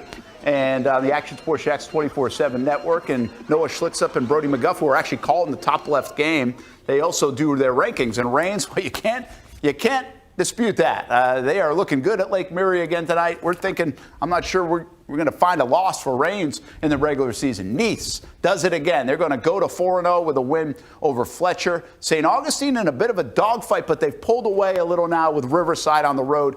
47-35 was the last check, and they got that big win over Bolles to put them in the top 3 spot. Bolles looking really good tonight in one of our games that we've been keeping an eye on, but we really shut that one down because Bishop Kenny couldn't hang with Bolles tonight. They're getting whooped. The Bulldogs are going to go that top right, by the way, 2-3-1. this is a 4th down play, I believe, for Baker County, a 4th and 4, if my information is correct. And looks like we might have a turnover on downs and a big defensive stop from the First Coast Buccaneers. How about that? Glad we got to that one. I don't know how much time's left. Do you? I have a feeling we're about to find out. We're in the 4th quarter. win We've been in the for 4th quarter Oakley, for a too. while in this one. First Coast and Baker County. Are they going to ever end the game down there in Mandarin and Bradford? Looks like a victory formation, boy. Right? They've been in that victory formation They've for been in about that. 8 minutes. There it is. There. Savor it. I don't know. Yeah. I mean, let's They want to just extend it. snap it and end the game. Let's go. Funny how some of the easiest things in high school football can be tricky, huh, Coach? Yeah, without a doubt. You know, the official was trying to get them. They were offsides, and they were, you know, they don't want anything to happen at the end of the game. 4:41 left in that Baker County. Sorry, Coach. And First Coast game. Okay, so there we go. Got some time. First Coast still has to get some first downs, try to get out there with a win. That would be a heck of a win over Baker County if they could do so. Oakleaf, by the way, is going to win. Ed White looks like they're going to win. There's Bishop Kenny. I wouldn't be surprised if the guys bounce them out after this loss to Bolles. Ponte Vedra, they were right on the edge, losing to Beachside. We'll see how that one shakes out. So some of the rankings with our Blitz Breakdown show, again, every Monday night at 8 o'clock. Sully was making some picks for us Monday this past week. Stuart does it as well. Sometimes I'll jump in. But Brody McGuff and Chandler Dantzler and Noah Schlicksup for an hour every Monday night on the Action Sports Jacks 24/7 network. They've got some interviews, doing a great job with our newest show in high school football, the Blitz Breakdown. We mentioned Riverside and St. Augustine. Generals just scored, so they're down 47-41, but there's only 43 seconds to play in that one, and they're about to go for the onside kick, I would imagine, in that game. And I mentioned the defensive game, Columbia Madco, now 2-0. Tigers lead on a safety. Columbia up on Madison County. Wow. All right. Wow. 2-0. We're supposed to get highlights from that one. I don't know if what they're going to look like. You're going to get a safety as the highlight. Oh. The We're hearing that we even might took have had a little hit, referee huh? fall. I mean, flagged. Yeah, there's a lot of jawing going on. Yeah, two very physical teams, proud teams. We talked about this a little bit earlier. Official got knocked down. Hey, Zach, if you can hear me in the back, or if Stuart wants to, we got the pizza out there waiting for us. So there we go. Donato's Pizza has arrived. Coach, you got to come in studio sometime for Donato's Pizza. Better get the important things. Hopefully, Zach can hear me. Generals have recovered the onside kick. Get out of here. 47-41? Yeah, so we're going to have a little over half a minute to play. Riverside will have the ball down by 6. Wow. We don't have a camera for the end of that one. Sorry. We'll keep giving you the play-by-play. We're trying to help you out that way. Someday we'll have 10 cameras out here, folks. Oh, man, Baker County had a pick. They could have picked it. Wait till you see this, Coach. No way. And, Brian, you can clear that Mandarin game, by the way, so we can get DR down there to go grab a interview with Coach Toby Bullock. We'll be able to hear from the Mandarin Mustangs head coach after that win. I want to be careful. There might be some fireworks after that game. Did you see that play, Coach? Yeah, they almost had a chance to pick it twice. Yeah, that was dangerous there for First Coast. First Coast clinging to a 19-14 lead at Baker County, and that looked like it was perilous for the Bucks. So what do we have? We have a punt coming up for First Coast? Punt's coming up, yep. All right. Meanwhile, Bartram Trail has the ball back. I think Trail 28-14. There's a lot of time in this football game. They just got into the fourth quarter. So keep an eye on that. Sillier things have happened. Almost had a blocked punt. How did First Coast get it? Off. They got it off, though.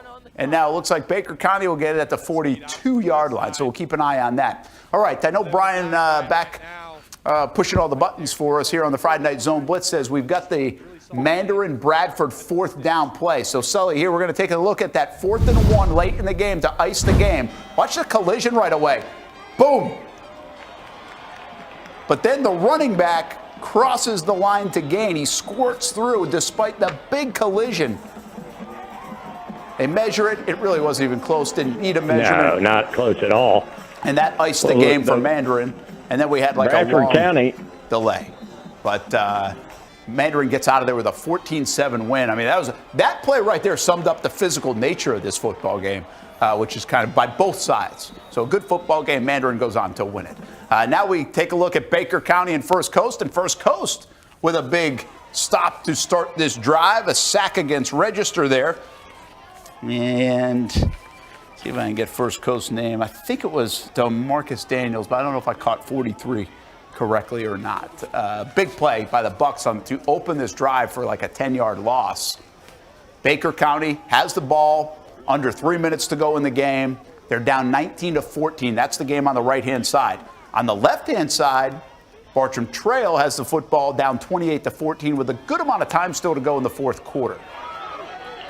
Baker County's going to kick themselves. You know, they had the interception opportunity, and then they should have just blocked that punt. They really were close on blocking the punt. I don't know how he got it off. I don't either. Meanwhile, some that's fun stuff. If it holds, that's a big win for First Coast. Yeah, and there's a flag on this play, so keep an eye on it.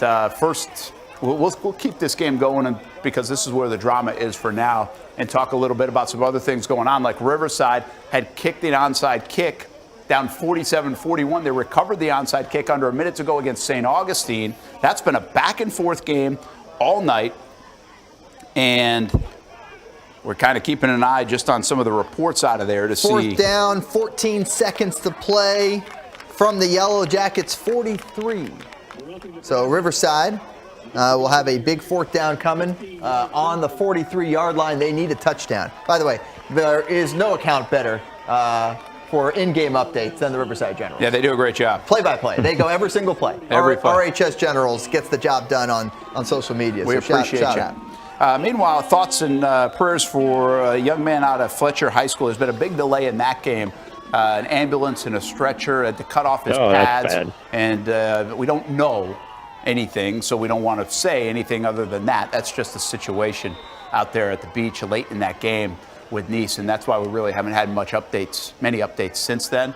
But Olivia Tasley's out there. It's been obviously a tough situation for the Fletcher Senators. Hopefully that young man is okay, and we'll get some updates. But we don't know much more than that, other than stretcher out, ambulance, and Liv even reported that they were cutting off the pads. Coach, you hate fans, players, coaches. Those are the bad moments of high school football. Yeah, you never want to see that happen like that, especially cutting off his pads and everything. It means it's probably a neck injury or something. But hopefully that young man's going to be okay. Yeah, hopefully we can give you an update on that throughout the evening. So thoughts with him and everybody at Fletcher for now until we get further updates. You're looking at the First Coast Bucks and the Baker County Wildcats, and now Baker County is moving the football a little bit, but they've got, it looks like a 3rd and about 6. And they're going deep against First Coast, and they've got him down to the 10. What a nice throw by Register. And that is Hudson Hodges on the receiving end. Hudson Register to Hudson Hodges down to the 10. And it looks like Baker County set up for 1st and 10 or 1st and goal, depending on where they spot it. Down 19-14 late in the 4th quarter. Oh, wow. So here we go. Again, 1:25 to go, and now a touchdown for Baker County. Oh, wait a minute. The ball just popped loose. Is it a touchdown? Did the ball come out? Does First Coast have it? Need some information. Everybody wants to know. Be decisive. You got to sell the call here. Sell the call. That's what I learned when I had the zebra outfit on. You're a McClenny. You just want to say it's a touchdown. I think they're going to give him a touchdown. Oh, It looks yeah, like he's in. You think he was in, right, before the ball popped out? Yeah, I think he was in. If they ever want to go back to McClenny, we need some arms raised. Yeah, we got a consultation. All right. What could they be checking with the coach on this? I mean, there's no replay. They're like, what are they talking to Kennedy about? You're going to say he was down. He fumbled.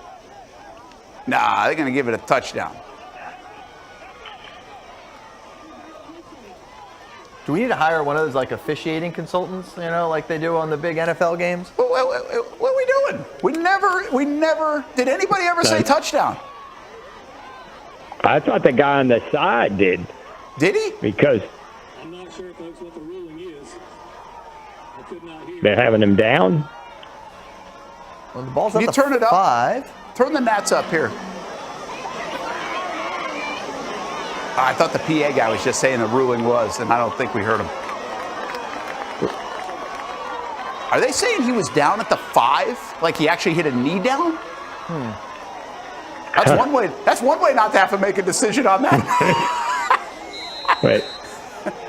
Whatever happened. It's a do-over. Whatever happened. Yeah. All right, well, we're at the 5. Yeah, whatever. And now we got a flag, and now we got a penalty. I have no idea what just happened. We'll take another look here shortly. St. Augustine, by the way, holds on. 47-41 the final as they beat Riverside.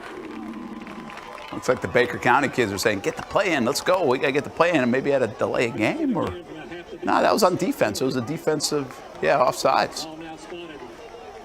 Defense is offsides, right? I think this is 1st and goal, or maybe it would be 2nd if they got down to the 5. So I think it's 2nd and goal from like the 2.5. Yeah. Well, there was some stuff that just happened there where it's hard to describe. I mean, I don't think the kid's knee ever hit the ground. It wasn't even close. But they just spotted the ball at the 5. How many times on the clock? About a minute. About a minute Okay. on the clock. Here's Register trying to get in the end zone. Does he push his way in? This time, at least they're celebrating. They say yes. How about the guys in the black and white outfits? Yeah, there's one. There's one with some arms up. He's sure. Unsure, sure. So there you go. And we got ourselves a fired up. Hudson Hodges, he made the big catch down to the 10-yard line. And then Baker County gets in. So right now it's 20-19 in favor of Baker County at home. Kind of wild 4th quarter in this game. First Coast was up 13-7. There it is. Baker County takes the lead. First Coast comes back with a big play, then a touchdown, and now Baker County answers with a touchdown of their own with under a minute to play in the football game. There is time left on the clock, but not a lot. Got it. 20-19 is the score. Brian says there's a play. What play are we talking about?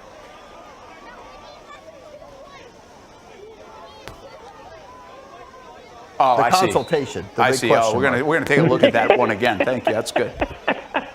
Yeah. The consultation. Consultation. Yeah. Like, I'm still really confused at what happened on that play. But maybe there's a knee down. Maybe there was a knee down. Yeah, maybe. Maybe. Possible. So you said know. St. Augustine holds on to win. How about Beachside, that score, Ponte Vedra? What happened there? Yeah, it's 27-20 last I see in the third. Do a little research. Let's see what we can find. The 2-point conversion with a 1-point lead. Maybe I could find a reputable place to find a score. Hard to say. It's tough out here, man. It's interesting. Hudson Hodge has been going this Wildcat now, and they've got a 2-point conversion that awaits and another stoppage in play. It's 20-19. Baker County just scored moments ago in the final minute of the game to take the lead over First Coast, and now there's a penalty on Baker County. And, of course, this could come into play if First Coast can make a couple big plays and potentially have a chance at a field goal to win the game. On the left-hand side, that's Bartram Trail against Creekside. Creekside up 28-14 in our game of the week in the fourth quarter at last check. There's been some things happening, but we've had our eyes glued on the Baker County First Coast game instead. Wildcats lead 20-19. These things can be really hard to follow, Sully. Yeah. When you're not there. Like, there's so many stoppages in play. It's like, obviously this one's a timeout right here, but it's kind of fascinating. There's Creekside with the ball in the white, by the way, and Bartram Trail in the black. Nice play off the edge against the run. And again, no wins between these two programs, which is bizarre if you think about it, because these programs are two of the best in St. Johns County in the area over the last, Bartram for 20 years and Creekside, especially under Sean McIntyre. But they've really had a tough go of it so far this season. And Creekside's been in control of this one ever since they had a fake punt down 7-0, kind of flipped the script of that entire game. And that's our game of the week. Again, on YouTube, you can see every play, and also on actionnewsjacks.com with Brody McGuff and Noah Schlicksup on the call. We're going to go to the touchdown in just a moment, but I want to see the 2-point conversion first and see what happens with Baker County. It's only taken us 8 minutes between the touchdown and the 2-point conversion. Hey, we got all night. We'll be here till midnight. Yeah, definitely.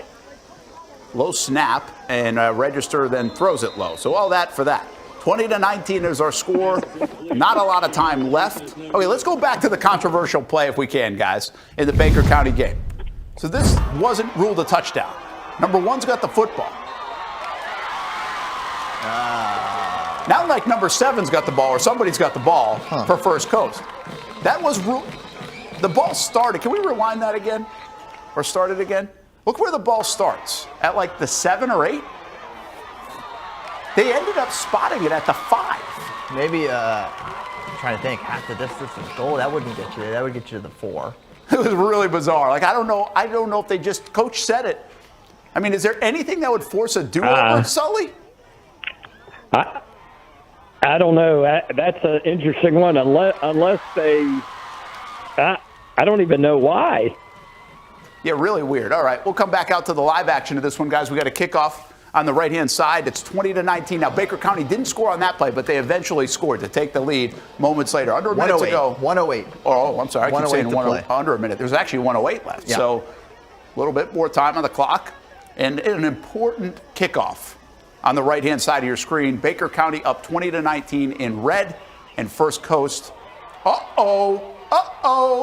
was like an onside kick. First Coast gets it. That thing was squirting around, almost really worked in Baker County's favor. They did not want to give the return man a chance, but now they'll give First Coast excellent field position, Sully. Yeah, I can understand that. They probably were trying to kick it hard at one of their guys, one of the First Coast guys, hoping that it gets him. But the guy in the end did not do his job. So the guy in the end is supposed to run down that sideline, and he's the guy that should keep the ball from going out of bounds. All right, let's take this one full, guys, if you can. And this is First Coast now.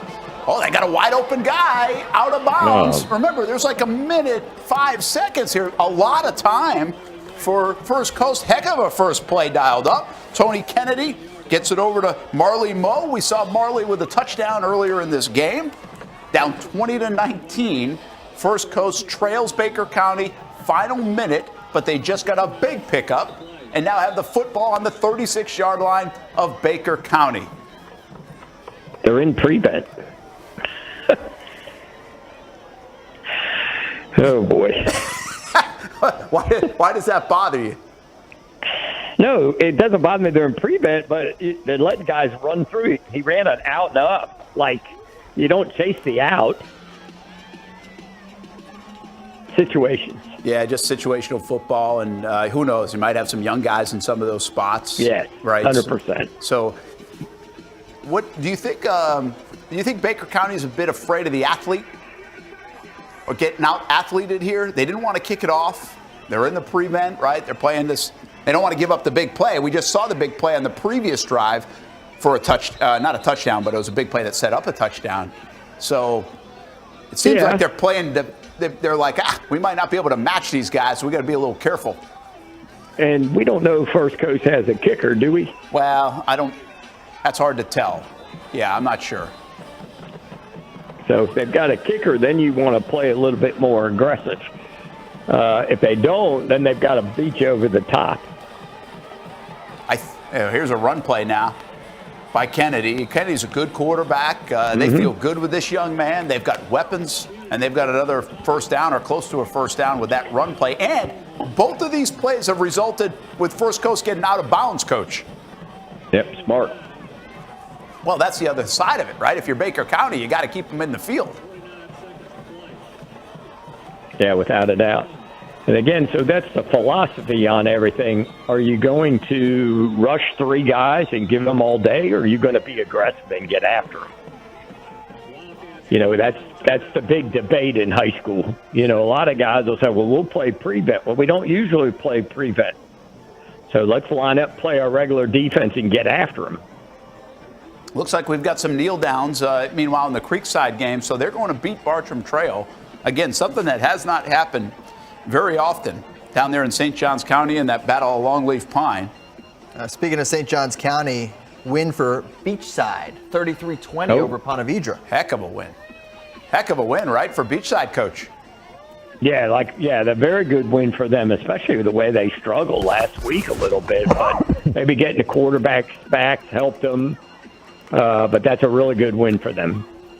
All right, so they're running out the clock over there on the top left in our game of the week, Bartram Trail and Creekside. Creekside up a couple of scores. Bartram had some chances in that fourth quarter. They just could never finish off a drive. It's a huge Jackson Earl interception right at the end zone. But now this is the game we're watching until the finish. First Coast and Baker County. First Coast down 20-19, under a minute to go, but inside the 30-yard line of Baker County. Okay, Ed White was 74-0. That ball is deflected, kind of shoved right back in the face of Tony Kennedy, and you guys can let that ball go. It's an incomplete pass, fellas. Yeah, 74-0 for Ed White, not 21-20 at halftime. Hey, that was entertaining thought for a moment. Yeah, it was fun to talk about it for a second. I don't think Coach LJ was too fired up about that score update, but he likes the 74-0 one better. He was busy coaching the game. He's fine. Yes. He's probably he won't know about it till tomorrow. He's getting a call and be like, what the heck? I called them on my off week, and here they are saying these scores. There you go, Brent. See, they brought pressure the last time. They did. Instead of just rushing three. Hey, it's 3rd and 1, Sully, I think. I mean, you got to get a first down here. Oh, yeah, definitely. Run it. Did he catch it? Well, clap there from the Baker County player says nope. Nope. Yeah, but you got to get the first down. Like, there's still plenty. They've been out of bounds a bunch of times. Like, you got to get the first down here. I don't know how many timeouts First Coast has, but yeah, just throw quick out here uncovered to number 2.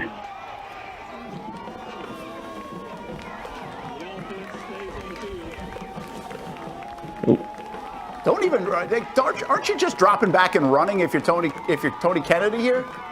Yeah, if they're going to rush 3, get the first down. Yeah, I mean, spread them out and run. There you go. There you go. Thank you. Simple game. Thanks, Barnesy. I mean, I say this all the time at every level of football. Like, you've got to go get the new set of downs. Like, this turns into backyard football when you're playing when you're 7, 8 years old and you just run for the first down to cross midfield and get a new set of downs on 4th down. You remember that? Like, yep. That's what you got to do. Like, I don't understand why the NFL doesn't do it. I don't understand why college doesn't do it more. And definitely you got to do it here, and they did it. That's a nice job. You need the 4 more downs as long as there's time on the clock. And in this situation, we think there's enough time at least to draw a couple more plays up, and they're able to get it.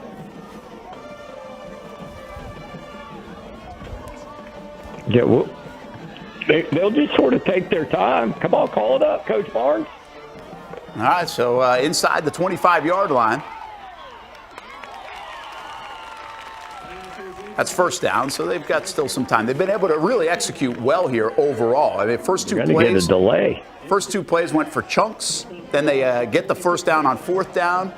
You got to believe there's about 35 seconds or so left in this game. And now 2nd down inside the 25-yard line. I mean, you're a play away. What are you designing, Sully? What are you calling up here? We're going to run some type of switch route on the 2-by-2. Or work a 5-yard out with a 15-yard out in behind it. I like it moving the pocket there. Kennedy goes out and talks to his receiver there. Kindred Hurd has time to do it, gets back. Nice job. He's nice and calm and poised. And now throws for the end zone and has it down to the 2-yard line. Get out of our way, Pole. Some of these spots are tough near the press box. Nice job for our cameramen and women around the area tonight. I think that was number 16 who caught it, Ronnie Williams, the tight end. He dialed up a good play, threw it up there, and old Ronnie caught it inside the 5-yard line. It looks like they're down around the 2-yard line. And 1st and goal, 2 yards away from stealing one on the road at Baker County for First Coast. Back-to-back weeks, we got barn burners here. Yep. There's a good ball right there. Yeah, that was a nice throw. So here you go. Here's Kennedy. He has it up the gut into the end zone. And how about First Coast? What a heck of a drive. Assuming there are no penalties, that is a clear touchdown. And First Coast just took the lead with, I would guesstimate, under 30 seconds to go in the football game at Baker County. We've been talking all night what a win this would be for the Buccaneers. How about the style they did it in, Sully, if they're able to hold on to this, to be able to bounce back with 1:08 to go after giving up a touchdown? They lose the lead a couple of times in the 4th quarter. Heck of a response. Yeah, very good response. And again, got to give props to First Coast. I couldn't get it out of my mouth because that was a really good drive. And that's the disadvantage of if you squib that ball and don't get it compared to if you take a shot, kick it deep, and make them drive the field. Now 2-point conversion, but this seems kind of academic. I think First Coast is going to win this game, and looks like incomplete. Good play by the pole and also by Baker County. That pole's been a little bit of a pest. Pesky pole. Very good. little pesky pole. But the First Coast, but you said it. Hey, we'll give some props to Barnes. He's calling the offense. And, it's wild to me. This is what's great about high school football. They don't kick it deep. They squib kick it. It looked almost like an onside kick. It was such a short squib kick. They almost recovered it, Baker County did. And First Coast falls on it. Boom. Next play inside the 40-yard line out of bounds. Next play another 9 yards out of bounds. I mean, they run 2 plays. They're 30 yards down the field. Now inside Baker County's 30 with probably like 50-something seconds. They don't even run clock off. Then they make a big 4th and 1 with the run, which we called for. They delivered on it with Kennedy. And then they get the big play down the field on 2nd down, all the way down to the 2-yard line with Ronnie Williams before Kennedy gets it in. So you're talking 1, 2, 6, 7, 8, 9-play drive in a minute or less than a minute and 8 seconds. That's pretty good in high school football, Sully. Yeah, very, very good. And they did a good job of getting out of bounds. getting it to the out route, catching it, getting out of bounds, and even on the run when he had the first down, he ran right to the out of bounds line. All right, we got a trick play set up here now for Baker County, and it's the last play of the game, and there's a flag, so hold your horses here. So they scored on that drive, by the way, with 5 seconds to go. So they got the ball back with 1:08. They scored with 5 seconds. That's a terrific drive, high school football, to be able to do that.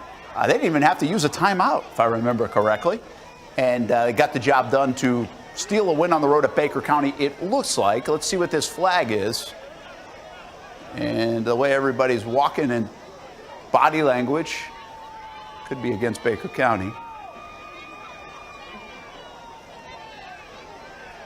Yeah, that's a nice job at first, Coach. That's a big win for Coach Parker. I don't remember First Coast and Baker County playing a lot over the years. No, I don't know I think they played last year. Maybe that is. Maybe this is the second time of a little home and home, which would be normal, but just don't feel like I've seen this matchup very often. It's a nice matchup. It's fun. It was a good one. Maybe the best game of the night. Yeah, we got fond memories of going to Baker County. I don't know if I told you this story, but we're playing them one year. Bobby Johns was the coach. And Danny Green told me that the guys on the sideline, the chain crew they'll tip their hat. There's like 7 guys on the sideline. So when I get there, I make them all move. I'd get all the guys off the sideline but the 3 chain guys. You told us that, I think, last week. Meanwhile, I'm just having some fun watching these 2 officials try to explain what's going on without a microphone. It looks like we're going to have one down. Wait, a legal block? No, that game should be over. No, watch this. Watch the guy in the back when you see it on the replay. Oh, we got offset. Yeah, we got offsetting penalties. He's waving to the crowd. Well, because I think they're starting to run on the field. He's like, nope, this game's not over yet. So it's offsetting penalties. I think we're going to get an untimed down, which would be probably another kickoff. Not sure what you said, folks. I don't think the ball game is over yet. Pandemonium. You gotta love high school football. That's the best. I don't know what's best about high school football. It's like our interpretation of what's going on, or it's like the reality of what's going on. And there's a lot. Like it's tough on there's so much happening on some of these late game situations. And I will say this crew has had tremendous communication with the coaches when they have had these consultations, as Stuart called it. Right, So, 100%. Yeah, so that's big, right? You want to know what's going on if you're the coach instead of like what just happened.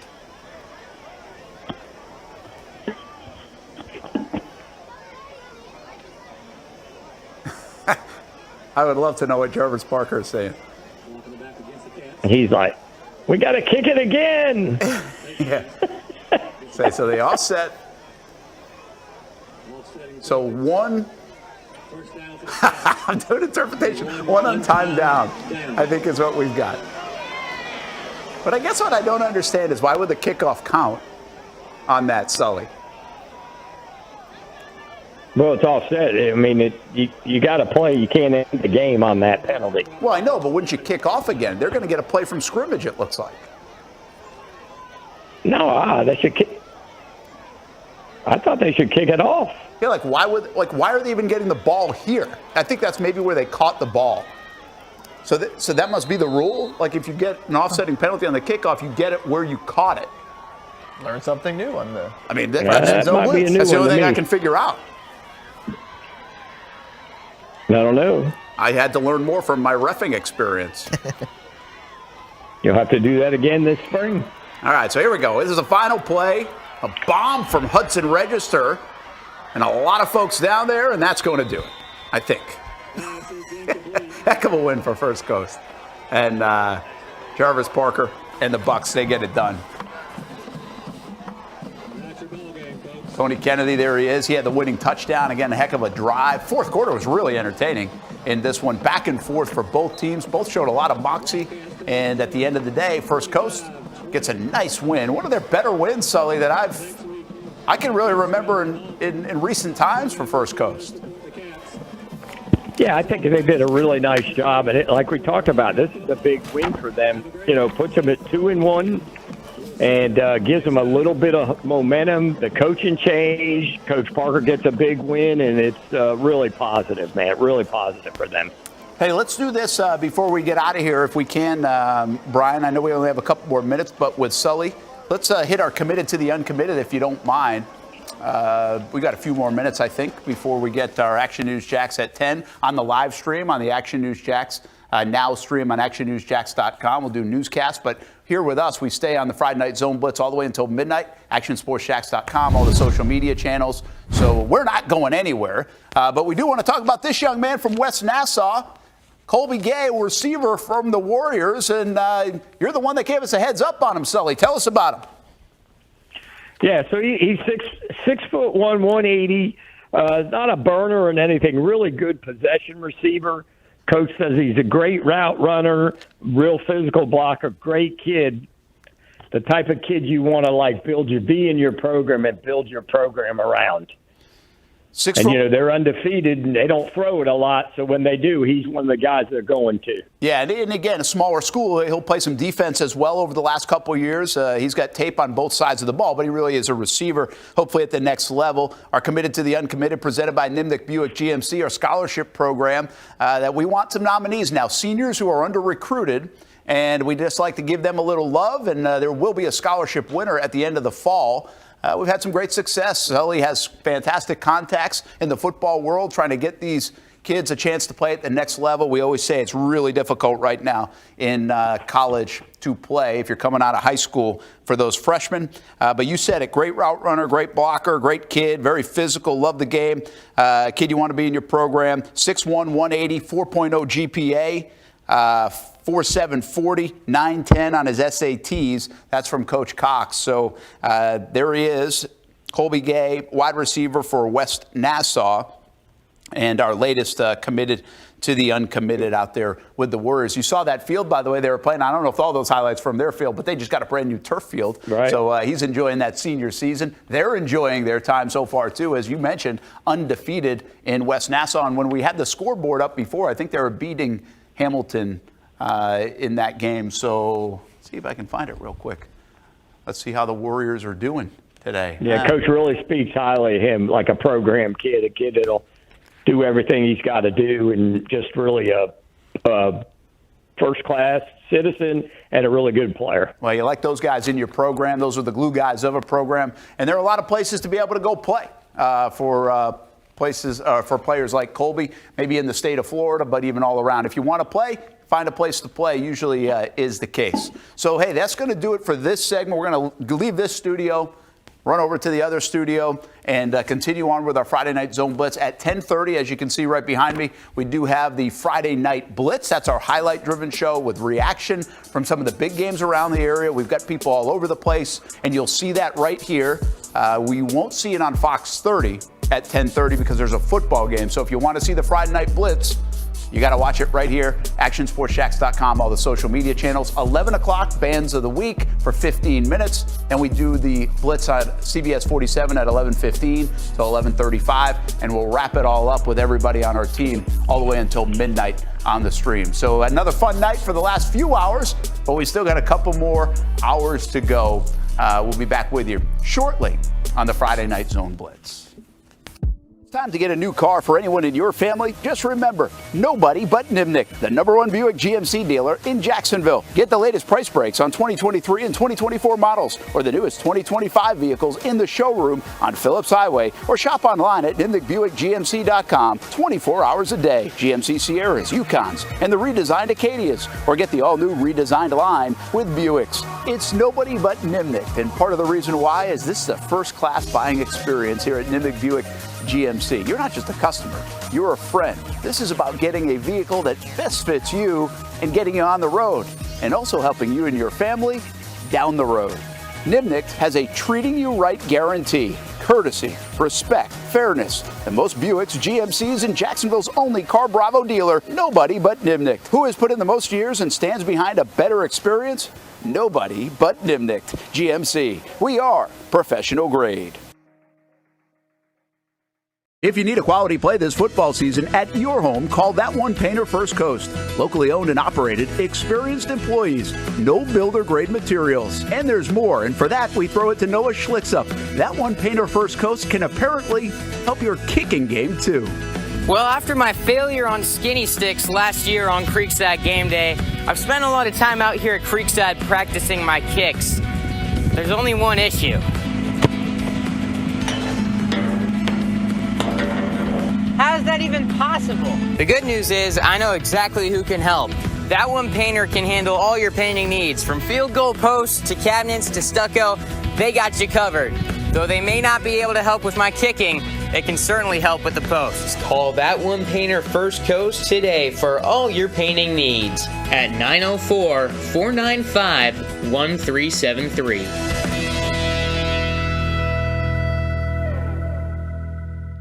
If you don't see a pit, it ain't legit. When you hear that, you think Bono's Pit Barbecue, a staple in Northeast Florida now for 75 years. A place that feels like home with friendly service, a meeting place for friends, family, or business occasions.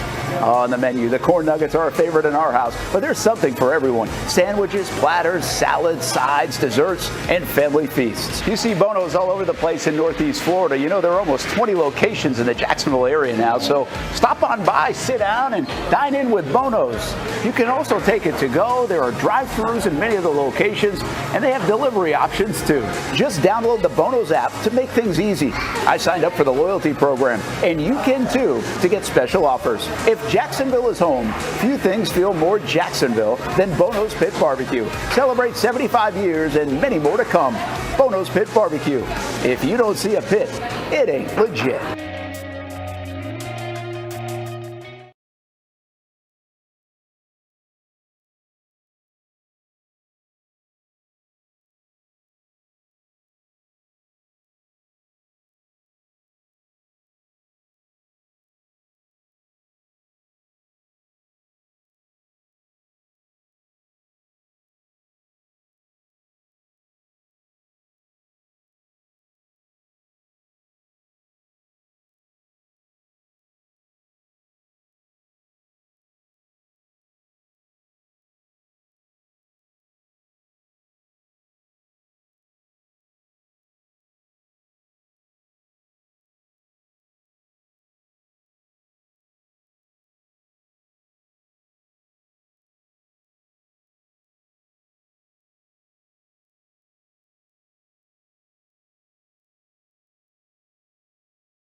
Hi, welcome in, everybody, to the Friday Night Zone Blitz 10 o'clock hour. Thanks for giving us a couple minutes there to get ourselves situated. Grab the pizza from Donato's Pizza.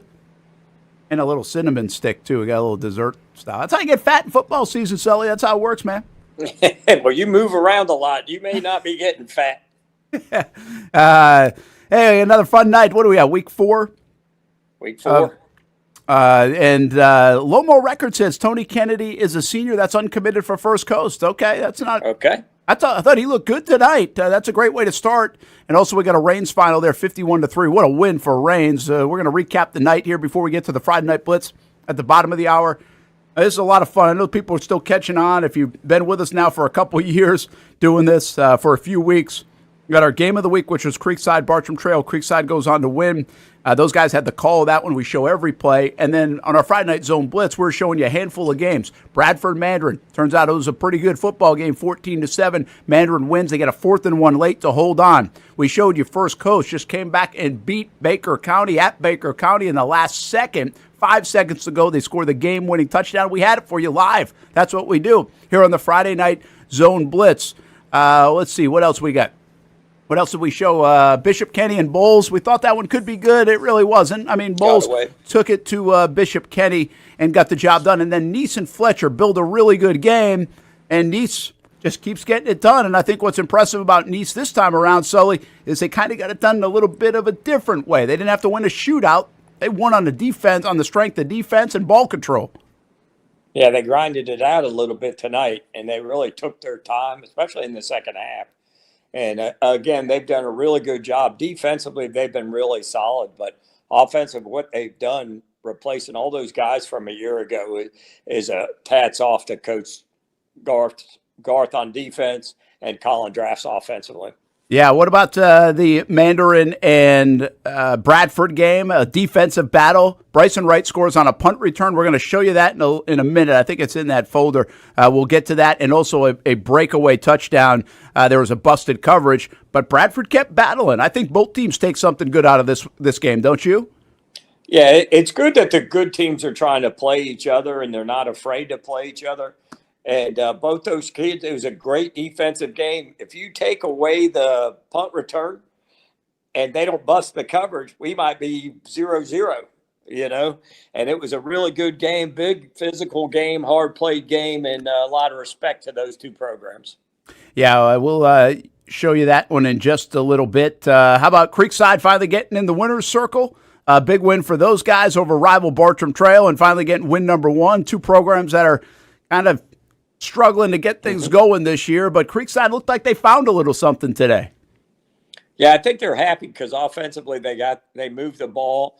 They haven't really been performing like we've expected them over the last 3 or 4 years, averaging like 35, 38 a game.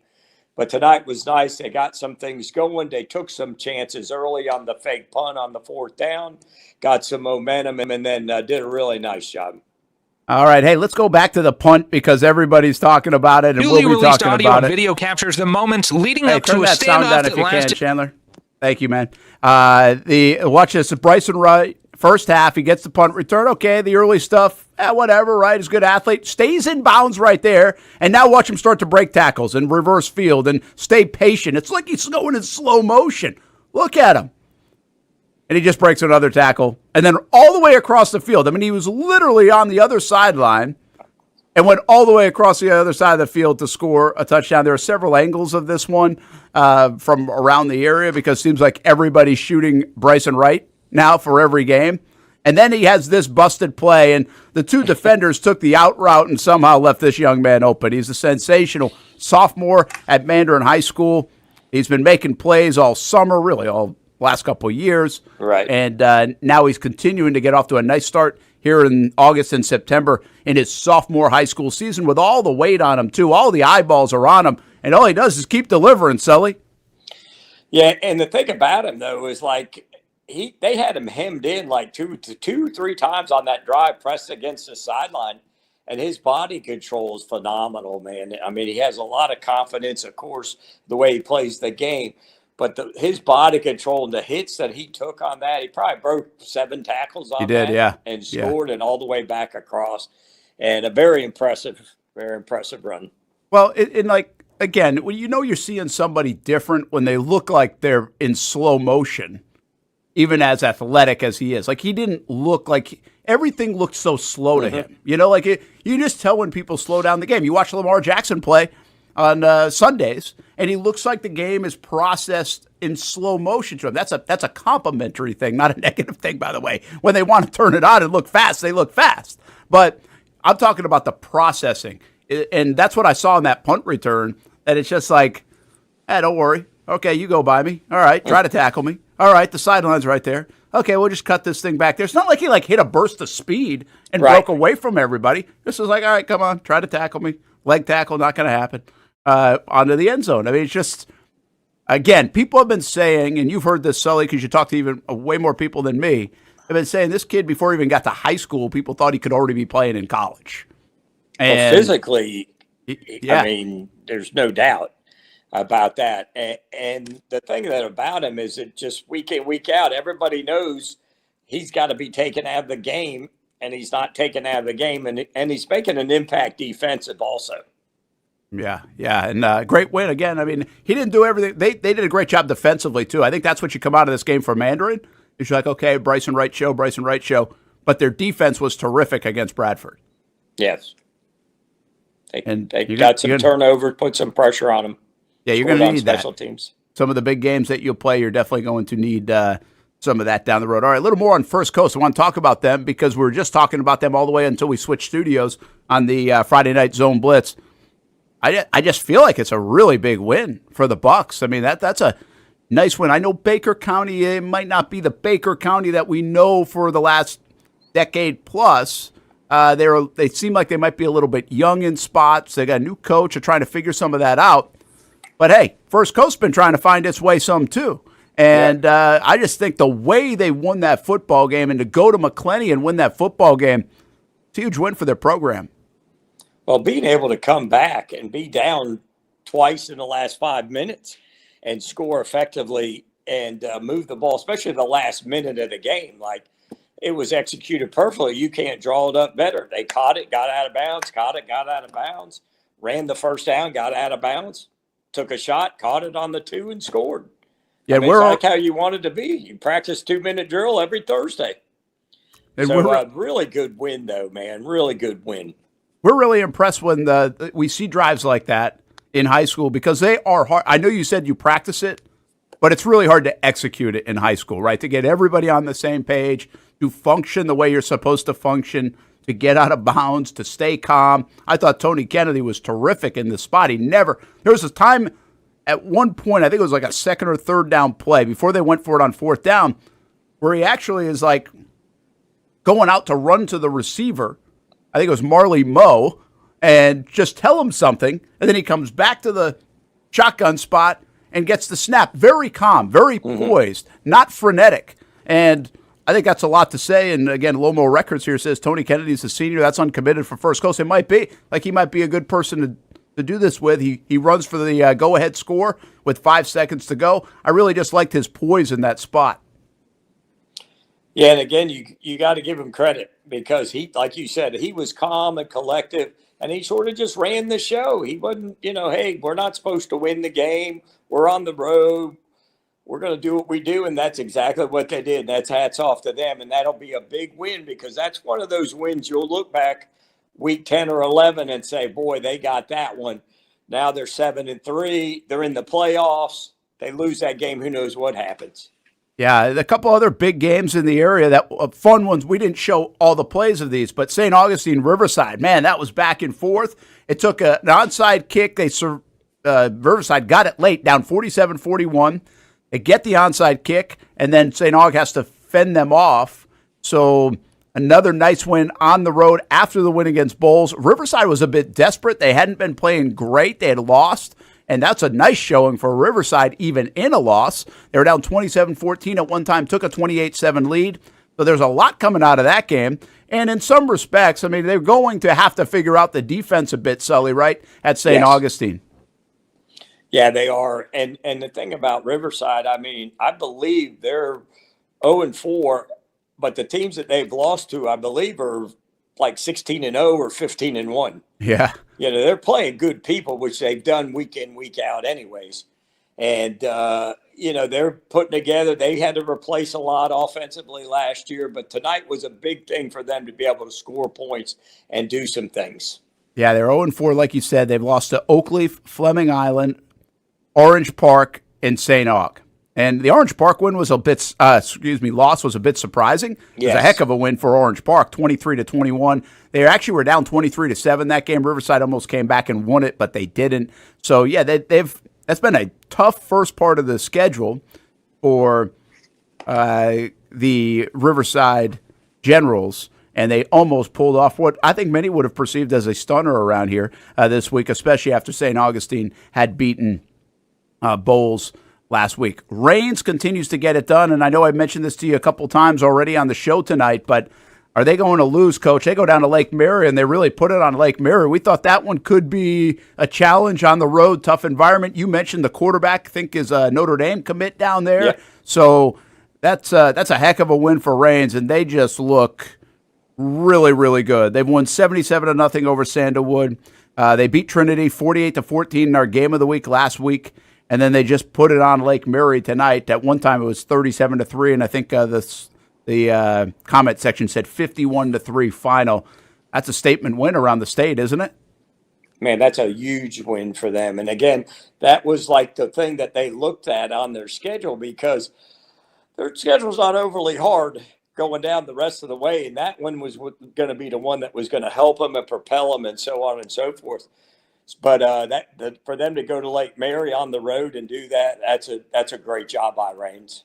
What makes them so good? You think obviously they got a lot of talent, and TJ Cole is running that thing. I mean, do you think now Donovan Maslin has that thing such in good order that that they expect to win, all the details that you want in a program, that it just kind of keeps building, and then you throw the talent on top of it, and it really blossoms into what looks like an unstoppable force right now in this area? Yeah, and TJ Cole running the offense, so you're going to have a chance. They can run the ball, throw it, but defensively they've done a really good job. The linebacker is the Butler kid, I believe his name is, a really good football player. Jackson on the back half, the safety. They've got some kids that have been in that program, used to winning, and the way they got handled in the state championship game last year, I think they're on a little bit of a mission this year. Yeah, it certainly appears that way. Next up, they get Riverside. By the way, Riverside has to get them next. Wow. How about that? Antoine Nichols. I mean, you got to be careful with that schedule, man. That is a tough gauntlet to start the first five. Then Ribault after that, and obviously the Saturday afternoon affair, which is great, but that's a different weight class for Ribault and Rains. Rains is so much better. I know you usually say throw out the records. I'm not sure you throw out the records in that one this year. Madison County could be interesting, although I don't know if Madco is as good as they've been at times. Creekside, they get them. Creekside is not as good as they've been over the last few years, quite frankly. Yulee, and then Atlantic Coast. I mean, yeah, they're not going to lose in the regular season, right? No, I don't think they are going to. It would be a big upset if they lose any one of those coming on that way. Yeah, I think the interesting one about that was, they were supposed to play Miami Central, and that would have been interesting to see. That was up here in Jacksonville, got canceled in the couple of days before, and that was the one everybody was kind of looking forward to see. And I guess the question will now become, at some point for Rains is, all right, I mean, are they going to be able to handle the postseason? And they're not going to be crazy tested, it doesn't appear, in close games. So I think, does that make you nervous as a coach at some point that you haven't really had to deal with that in a football game, and sometime you're going to deal with it's going to be around Thanksgiving time potentially in the postseason? Well, I don't know if it makes you nervous, but you'd like to be in a game where you're behind and your kid's got to suck it up and get after it and do something sort of like First Coast did tonight. That's why that was such an impressive win to me, because those kids aren't sort of used to being in that situation and winning, but tonight they'd be able to step it up. And Rains, I think, you play the schedule you play. So you just keep doing what you do, and you hope that, you stay healthy and nobody gets a freak injury. The quarterback doesn't go down. and but they're one of the better teams in the area now. Chandler, pop in that mic and give us some of these score updates you got, if you can, if you want to, from Ed White to Trinity and Baldwin. What do you have? Yeah, we got a few score updates. Ed White 74-0 over Inglewood. Trinity's 27-6 over NFEI, which is Trinity's first one of the season. Baldwin 28-0 over Union County, which Baldwin stays undefeated.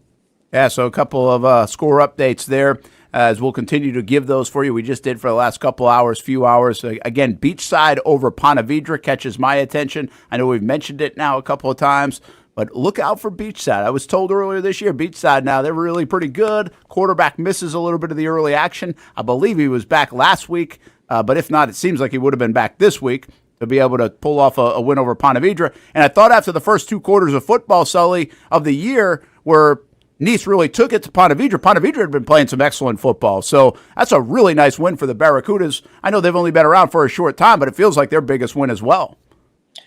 Yeah, and again, that to me is not a little bit of a shocker, but I thought that, like you said, but the way Ponte Vedra had been playing after the first half of week 1, they've been really dominating people and playing really well. So that's a big win for Beachside. We got Beachside with a big win. We've got Bolles with a big win tonight, which really wasn't contested. I think they had a little bit from last week. I bet they cranked it up at practice this week a little bit. Yeah, I think you're right on that. Yeah, that makes some sense. Tonight. So those two, Beachside and First Coast, are the 2 surprises tonight. Yeah, Tobin probably got those guys cranked up a bit. And I keep saying 27-20. By the way, they scored another one late. It was 33-20 in favor of Beachside winning that football game. Sully, we just had Chandler, and I know he does Blitz Breakdown on Monday night with Noah and Brody, and you joined in on the picks. I mean, how did you do representing Action Sports Jacks in the picks segment this week? Chandler? No, you. I think I'm 4-2.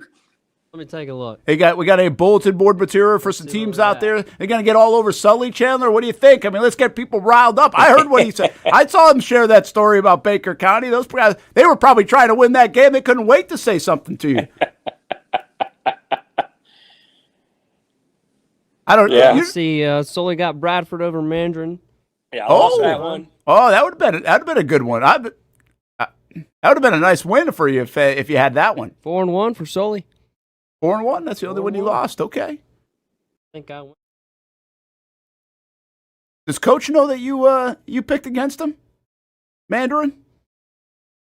No, I don't. Oh, he may have. Toby? I don't know if he giving us some motivation. Yeah. That's what I wanted him to have some motivation like that, dude. I mean, I can't believe that's my friend. Yeah, well, you got a problem with that across the area. You got a lot of those. So yeah, if you're going to do some picks now, you're gonna make somebody a little unhappy. Throughout that was fun with those guys. They're doing a great job. Noah Schlicks up, Brody McGuff on the call tonight. Chandler's guy pushing all the buttons back here right now, and also during the game of the week and during the Blitz Breakdown, and then he pops in as well. So these guys are doing a great job. Really fun to watch them work, and glad they're a part of it. They're putting a lot of stuff on social media for us, Coach. So most of the stuff that we do, everybody can find it on Instagram and TikTok and obviously Twitter, and all this stuff is on Facebook and actionsportsjacks.com, our app, and our smart TVs and everywhere else. So so far so good, man. But we've been doing this for a while. I know people are just checking it out. They're just getting the hang of it. It's just catching on. We've been doing this for a while, this kind of stuff. I tell you what's funny is I thought about that the other day, that we're like year 5.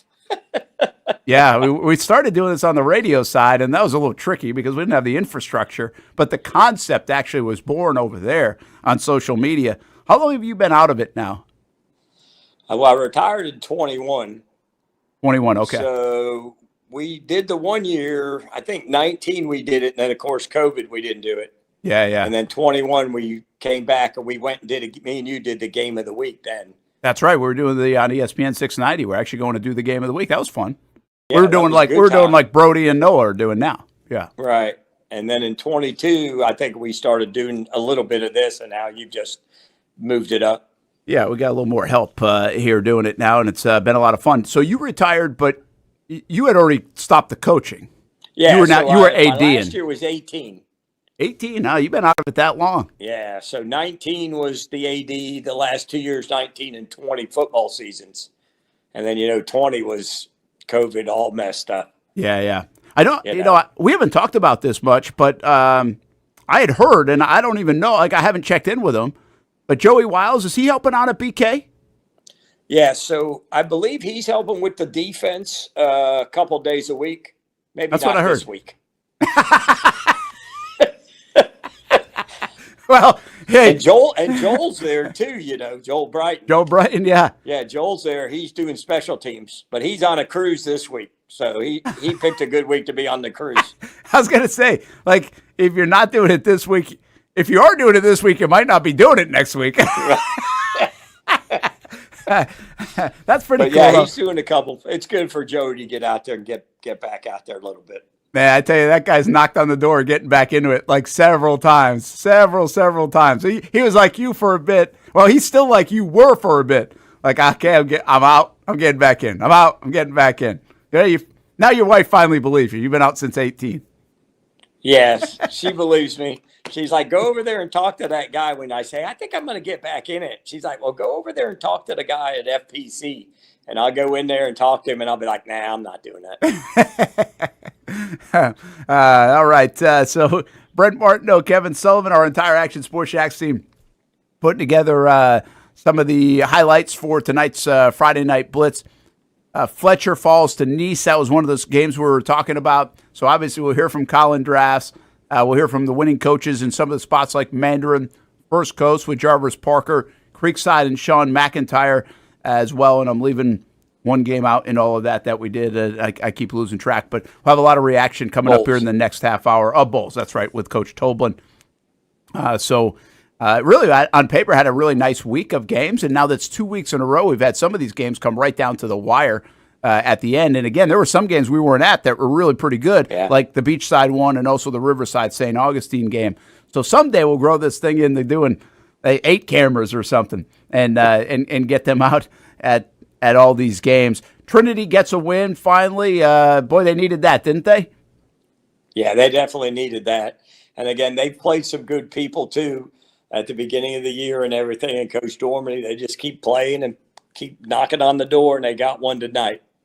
Yeah, that's a good, just to get in the winners column because they had such a brutal schedule in the early part of the year. Has anything changed for you? These guys had their rankings out, and it's Rains, it's St. Aug, it's Bolles in the mix. Who's number 2 on your rankings, Chandler?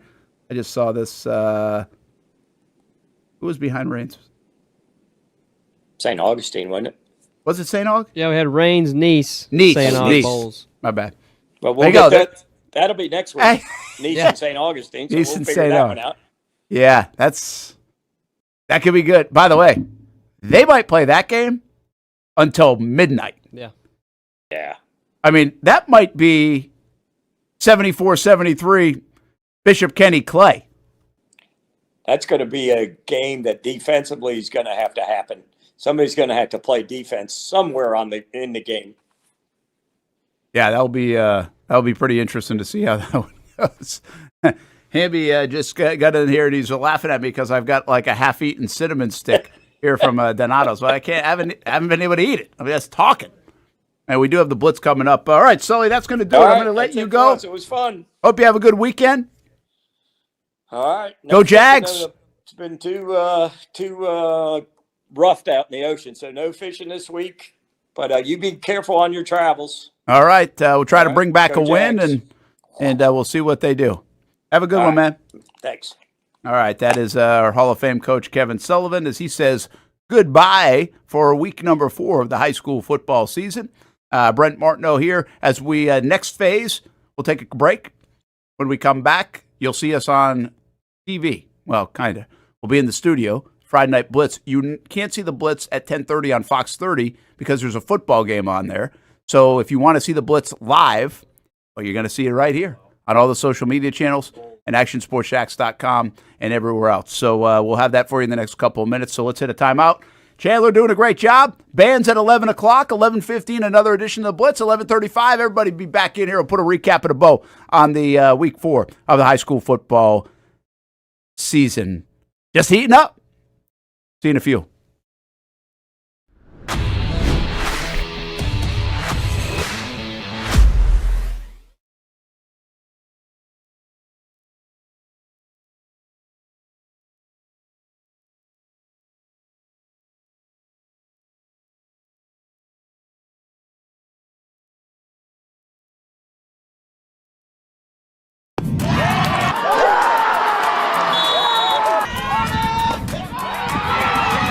but you need to know what to throw. I'm not talking about footballs, baseballs, softballs. We're talking about those items you need to recycle. Republic Services explains it easy. Recycling simplified. 1. Know what to throw. When in doubt, throw it out. 2. Empty, clean, and dry those materials. It takes an extra minute, but it makes a big difference. And 3. Don't bag it. This makes the recycling process faster and more efficient. This is a look at the Republic Services North Florida Recycling Center. You can make this process even more efficient. By utilizing those 3 steps, Republic Services can help you become a better recycler in your home. Learn more at recyclingsimplified.com. Burgers or breakfast, you can get it all at Whataburger. Try something new on the menu or an all-time favorite like the Whataburger Patty Melt. And now you can have breakfast here at Whataburger 12 hours a day, 11 p.m. until Turner is 11 a.m. reinventing pest control with innovative smart technology that ensures 24/7 monitoring and early detection with non-toxic solutions. Visit TurnerPest.com today to get smart. The best thing about our First Alert weather app is the real-time radar. A quick look on your phone and you'll know if rain is in the forecast now or 6 hours from now. And you can track it right down to your neighborhood. Download the Action News Jax First Alert weather app today.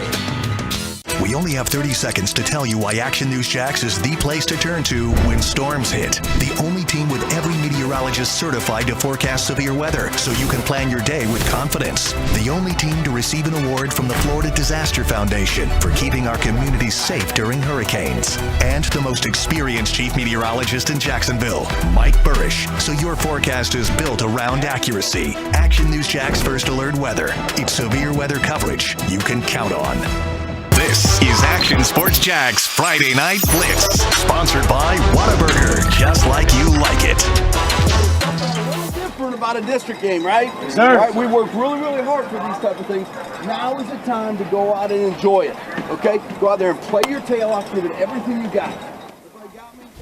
The Ponte Vedra Sharks opening up district play with a good one in St. Johns County. Man, we got some really good teams in St. Johns County, and they all play each other. Absolutely love that side of it as we welcome you in to the Friday Night Blitz. Hello and welcome to week 4 of the high school football season. Stuart Weber here, Brent Martineau there. Now, we've been at it for a few hours. Of course, the Friday Night Zone Blitz gets started each and every week at 8 o'clock. We had a terrific finish in one of our matchups, more than one of our matchups, and we got some great highlights to show here this evening. Yeah, thanks for talking so I could digest the pizza. Yeah. Appreciate it. Let's get it rolling, right? We got our game of the week, St. Johns County. You know, you pick them really well, Weber. 2 teams that have no wins. It's a rivalry game. What do you mean? I thought I was getting a compliment there. A little jab. Let's get into it. The game of the week, sponsored by Whataburger.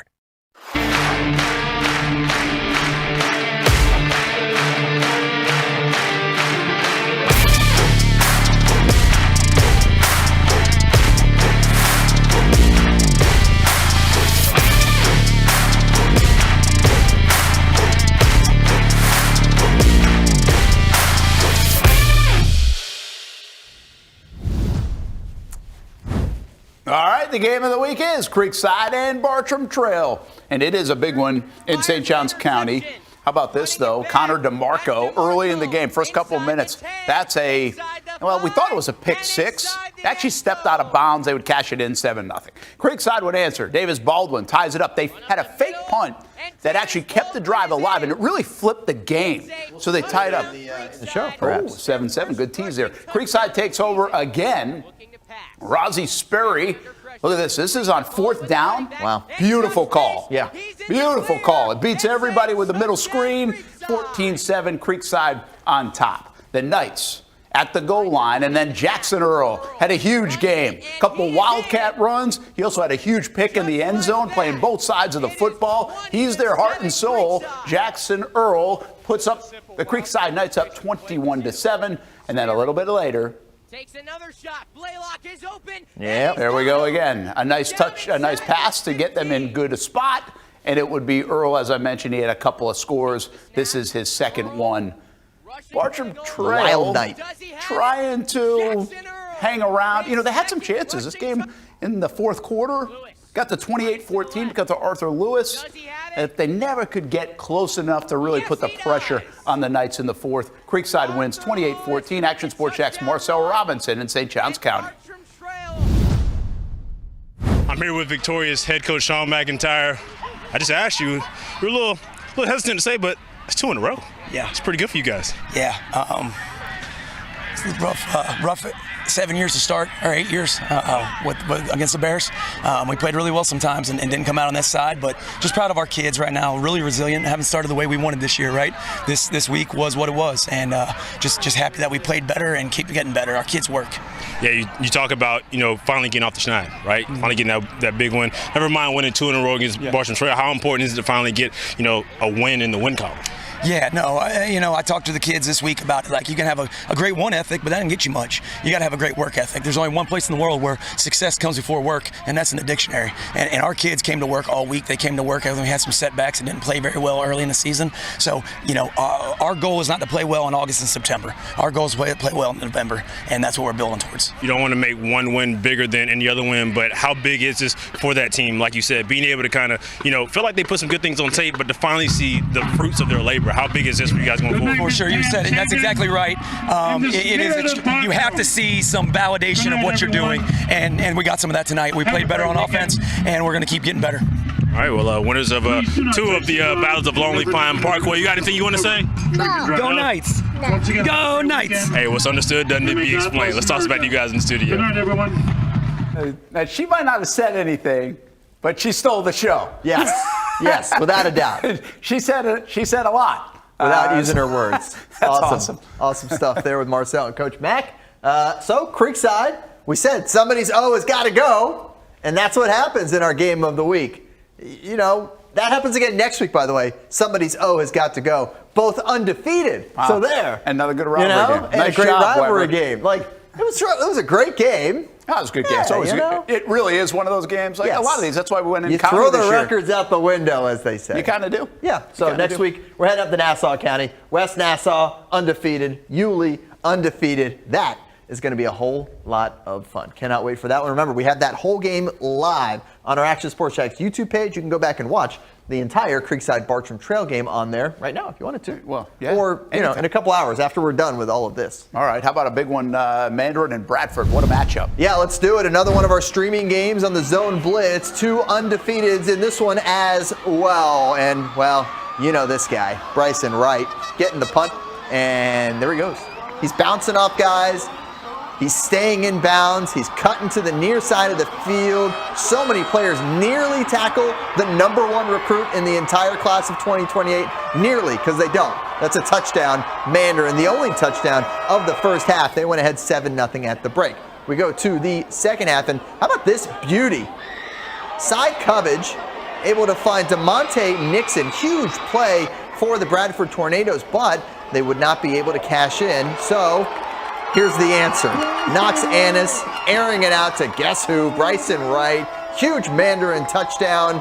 14-0 for the Mustangs.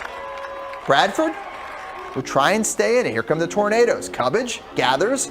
Able to find Nixon behind the defense. Nice pass. Nice catch. Nice touchdown. However, they would not get any closer. And Mandarin earns the win 14-7. 2 really good programs meeting up at the Corral. Let's hear from head coach Toby Bullock after the win. Their defense was great. Our defense was great. It was a slobber knock. I thought offensively what we wanted to do was there. Penalties killed us. We had three drives that had 3rd and 14 or more because of holding calls or something else. We did not play a clean game in the first half, played a much better clean game in the second half, and it showed. And, our defense was amazing. Defense wins championships. We live by that. We breathe by that. And, man, they showed it tonight. Well, let's head to the beach where a perfect season will be ruined tonight. 3-0 Senators hosting 3-0 Nease Panthers. This is a fun one coming into the night. And Nease inside the 10 on 3rd down. Aiden Pfeiffer calls his own number, powers across the paint to get the Panthers on the board. Nease goes for 2, gets it. 8-0 is the score early on. Seconds into the second quarter. Now Fletcher inside the 5. Jamari Jennings. Of course, the Beach Rats call it. Big man. Bulldozers in for 6. Senators try to go for 2 and tie it up, but it's picked off. Panthers keep the lead 8-6. Less than a minute to go before the half, and he's trying to drive the score up before time runs out. And Pfeiffer finds Braden Felder. He's been terrific in the first month of the season. Extra point good, and he's now up by 9, 15-6. Last score of the game comes in the fourth. Pfeiffer hands it to Enrique Ordonez. He gets in 22-6. Nease kind of wins in a different way, but they get another win over Fletcher. Here's Action Sports Shack's Olivia Tasley. All right, Olivia Tasley here with Coach calling drafts after another successful win. Right. How does 4-0 sound to you?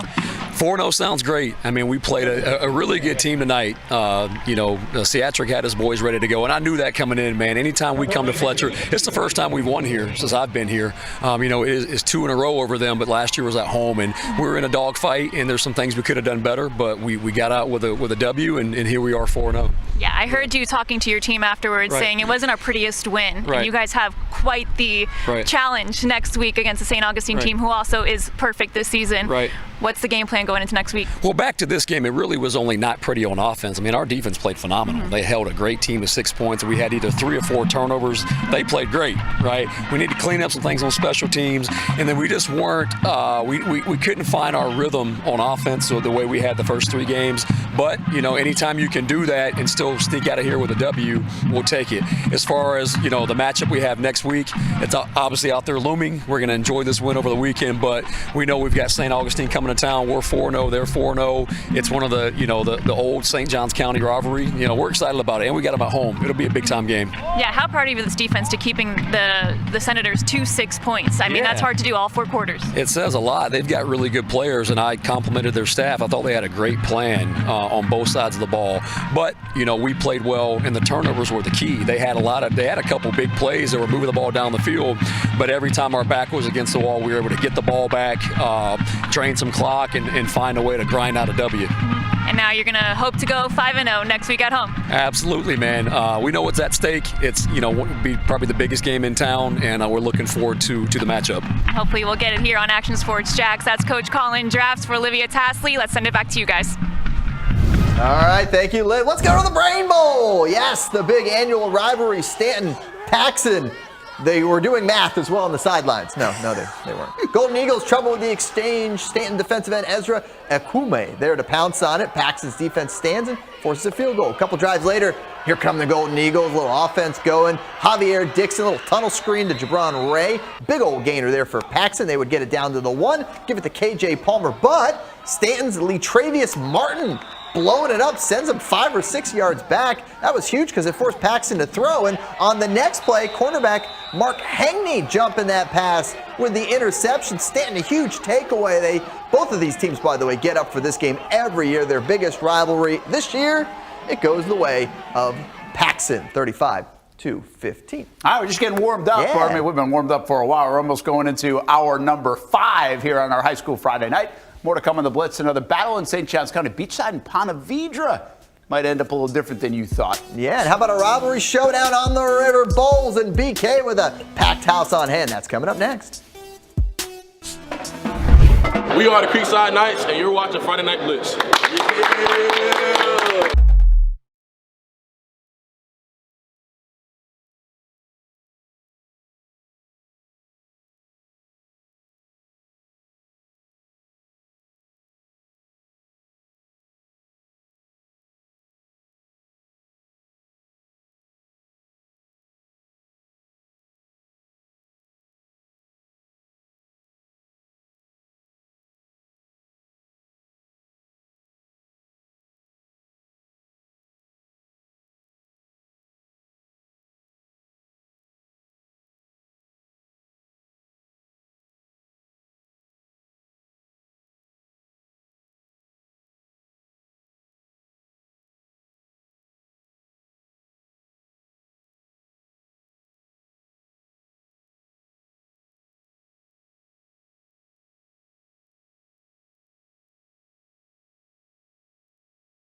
This is Action Sports Jack's Friday Night Blitz, sponsored by Whataburger, just like you like it. Hunter throws it, and Timmy Goodrich has got it. Past the 50, 40, into Bartram territory. How about that? How about that? That's Noah Schlicksup, Brody McGuff on the call, and a momentum swing in that Creekside Bartram Trail game, our game of the week. Creekside was down 7-0 at the time. They would go on to win it 28-14. The Coach of the Week, sponsored by Whataburger. And our Coach of the Week is Sean McIntyre from the Creekside Knights. Getting that check from the Jaguars Foundation and having a lot of fun with it.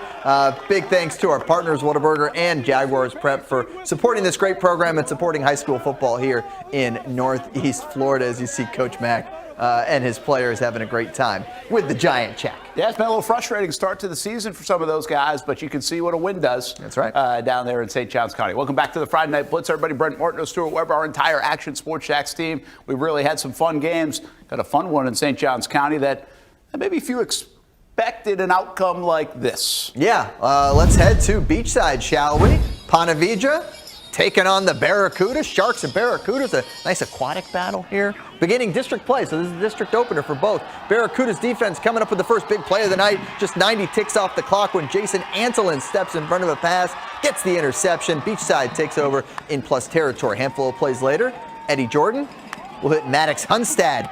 Back of the end zone, gets a foot in. Barracuda's up 7-0 early in the first. Sharks respond. Long balanced drive down the field. Capped off here, Alex Winkles. Touchdown reception from the always reliable Cole Rosendahl. PAT blocked, so PV down by 1. It worked so well the first time. Let's do it again, shall we? Jordan dialing up a long ball and finds Aldrich again in the end zone. Cuda's up 14-6 early second. No worries for the Sharks offense. Here comes another one. Rosendahl short pass to Caleb Stanton. He'll rumble in for 6. Sharks still chasing 14-13, only with over 4 minutes to go in that first half. Final score, it's Beachside that gets the win at home, 33-20. Impressive win over a Sharks team that's been great since that first half of the opener against Nease.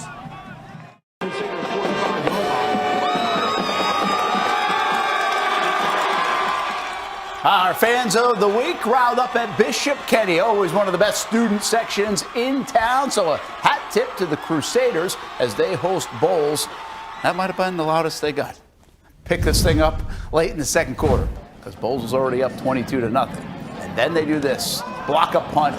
Keon Nazir gets his hand on it. TJ Williamson falls on it. The momentum just continues to stay on the side of the Bulldogs. Next play, the backup QB Luke Tolan finds Camden Teetsy to get the Bulldogs down at the goal line. Xander Edwards, he's been outstanding in the first few weeks of the season. And, well, he continues up 29-0 now after walking in there. Middle of the third quarter, Xander isn't done. Takes the handle. Look at him battle. Oh, he's a tough running back, hard to bring down, breaking some tackles. Inside the 5 again. He would punch it in. And the Bulldogs punch home a win, 36-0. Here's Action Sports Jack's Jason Hamby with Coach. All right, Coach, 36-0 win. How pleased with your performance tonight? Incredibly pleased because Bishop Kenny's a good football team. They execute. They've got a lot of good players. But we went out there today and obviously played really clean football, but also like Bolles, violent football in between the snaps, and I was really proud of the guys. Tell me specifically about the defensive line and Asher, Giotto. He seemed like in the backfield all night, really made things tough for BK's offense. No, and those guys are unbelievable in that, I give all the credit to that D-line, but also to Coach Bradford and Coach Manny. Like, obviously, like last week gave up a lot of points, and that they went out there, and the decision was to turn the D-line loose and let them go, and like they answered the call this week, and they were huge for us. How do you celebrate? You got Oakleaf next week. You got a tough schedule. I know you like to schedule tough. What's tonight look like? And the rest of the week. We'll savor this, because we're happy with the way that we played, but we're not satisfied, and like that's we don't have time to pat ourselves on the back because Oakleaf next week, and that's the way playoffs look, and that's what we want our team trained to do: celebrate the win and then get ready for the next one, because that's what happens, in December, and so we're gonna have a big win and then have to go play next week. So hopefully we'll be ready for them. They're a really good football team. Congrats, Coach. Appreciate it. Thanks for the time. Very much. I appreciate it.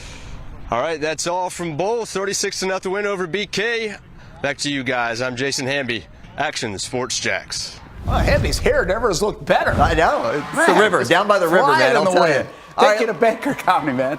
Yeah, let's jump in there. Hudson Register finding his inner Tebow, a little jump pass to Chase Williams for an early touchdown in this game. Yeah, I think this was the late. Oh, that's the late that was later on. Question mark. Yeah, we might have attached this video instead here. Okay. Yeah, that's all right. Let's move on. We'll get the highlights in a bit because this was a heck of a game. Yeah, so we showed you just about every play in the second half. Yes, in fact we did. So let's go jump over that one and let's jump into Menendez Parker. If you guys don't mind, we can skip ahead and here we are. All right. Y'all boys ready? Yeah. Somebody light me up. Boom. We got an all Atlanta battle. We got the Falcons and the Braves squaring off. Menendez and Parker, home team's first drive would stall, and they're forced to punt. But here comes Claveris Proctor, and that's another block. This one recovered by Luke Harmon, and Menendez is in business. They would cash in right away. Jaden Roberts following his blocks, and he's going to crash into the end zone here for 6 and the early lead. Parker would fumble the ensuing kickoff. I assure you, this is not a replay, but it's basically the exact same result as Roberts strikes quickly again. So it's turnover, touchdown, and 4 successive plays. Braves would answer with a long drive down the field just before the first quarter ends. Michael Hill's going to the far side of the field. He'll get Parker on the board, and Falcons get the win. Menendez 40-18. Well, a lot of red, white, and blue at Wolfson. The Wolfpack hosted Kimball City. Wolfson had a chance at the doorstep early on with a nice crowd at Wolfson tonight. Vincent Boulin running the ball. He gets popped. The ball pops loose. There it is. But Jonathan Pierre for Kimball City, he kind of helped pop it loose. They couldn't recover, though. Wolfson recovers, wouldn't get any points. More defense. Look at Wolfson this time. Landon Mathis, he was all over the place for the Wolfpack in the first half. Number 17 everywhere. Second quarter now, Boulin has it again. And this time, he's going to work himself into the end zone. Touchdown for the Pack. It was the only touchdown of the game in a 10-0 win for Wolfson. The Player of the Week, sponsored by Whataburger.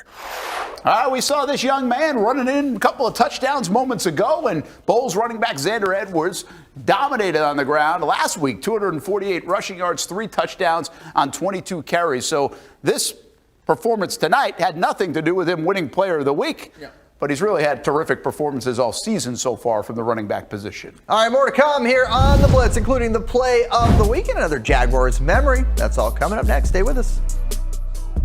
We are the Columbia Tigers. You are watching the Friday Night Blitz.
Action Sports Jax Friday Night Blitz. Sponsored by Whataburger, just like you like it. Yeah, I was at my second game at high school. I had 4 catches and 3 touchdowns for like 225 yards. So I would say that was probably a big memory that I had. That's a good memory for Brian Thomas Jr. I'll take half of that on Sunday against the Bengals. That would be good. Walker, Louisiana, just outside of Baton Rouge. Here's our Sunday lineup. We'll be in Cincinnati with the Jags. We leave tomorrow, so we'll have full coverage from Ohio. All right, let's take you back out to McClenny, shall we? Baker County, First Coast. Mentioned it a little earlier in the show. Let's jump into the highlights, shall we? Hudson Register with his inner Tim Tebow. A little jump pass to Chase Williams there. Short jump. Early touchdown for the Wildcats. Your vertical. That's all right. Tony Kennedy keeping the rock here for the Bucks. Follows his blockers into the end zone, and that's a touchdown, First Coast. Baker answers. Nice run here. Delano Ruiz. That's a score. We take it late into the game. Tony Kennedy finds Ronnie Williams Jr. deep. That sets him up for this. The game winner, Tony Kennedy calling game. Takes it into the end zone. Bucks win 25-20. Here's Jarvis Parker after the big win. It was a little rough. We had to fight through some things, at the game, and we fought through it. We didn't never put our head down. Like I told the guys, you got to play 4 quarters of football. You come up here, good football atmosphere at Baker County, so you got to play four hard quarters with them. At halftime, right before the play, I used that as the mantra for the game. With Tony Kennedy, he had to chase out after throwing an interception. Caught the guy at the 1 yard line. They spiked it back to about 15. We ended up getting the interception, taking it to the house. That's one of the deciding factors on winning the game. And then in the fourth quarter, when we go down with a minute, then we had to come back and march the ball down the field, and that was the tell of the game. It was a hard-fought game. Congrats to coach over there. And so, I'm happy the team got the win. The Smart Play of the Week is brought to you by the FSCJ Manta Rays. There's a reason why he's the #1 player in the class of 2028. Everybody keeps talking about Bryson Wright. He delivers. He makes plays like this. Watch this. It's almost like the game is in slow motion for him on this punt return against Bradford. All right, he's almost out of bounds. Stays in bounds. It's like the 4th tackle, 5th tackle, 6th tackle. Okay, we're going to reverse field. I mean, he's not even running fast. He missed another tackle broken. He was almost out of bounds. He went all the way across the field. That's a punt return. He had both touchdowns for Mandarin in a win over Bradford. That is your nightly, weekly Bryson Wright highlight. So many of them. All right, that's going to do it for this edition of The Blitz. Appreciate everyone joining us. Let's leave you now with our band of the week from the Parker Braves.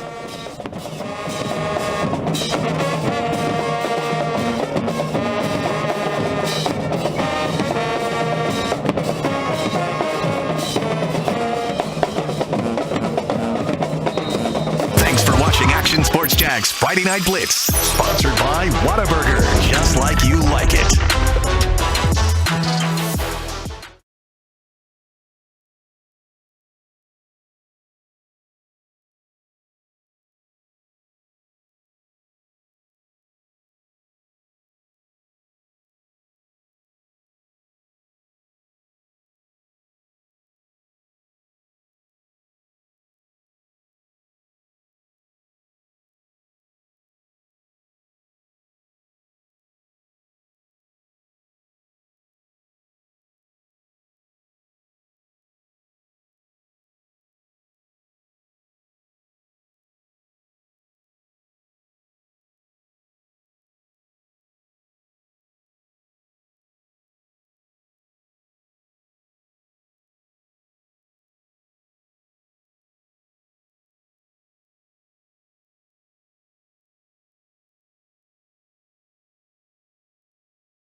Action Sports Jax Friday Night Blitz. Sponsored by Whataburger, just like you like it. There's something a little different about a district game, right? Yes, sir. Right, we work really, really hard for these type of things. Now is the time to go out and enjoy it, okay? Go out there and play your tail off, give it everything you got.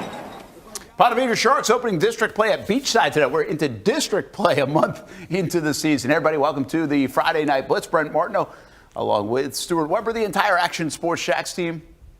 Just so you're not confused, the back of his hat said dog. Of course, Ponte Vedra is the Sharks. That's disciplined athletes with grit.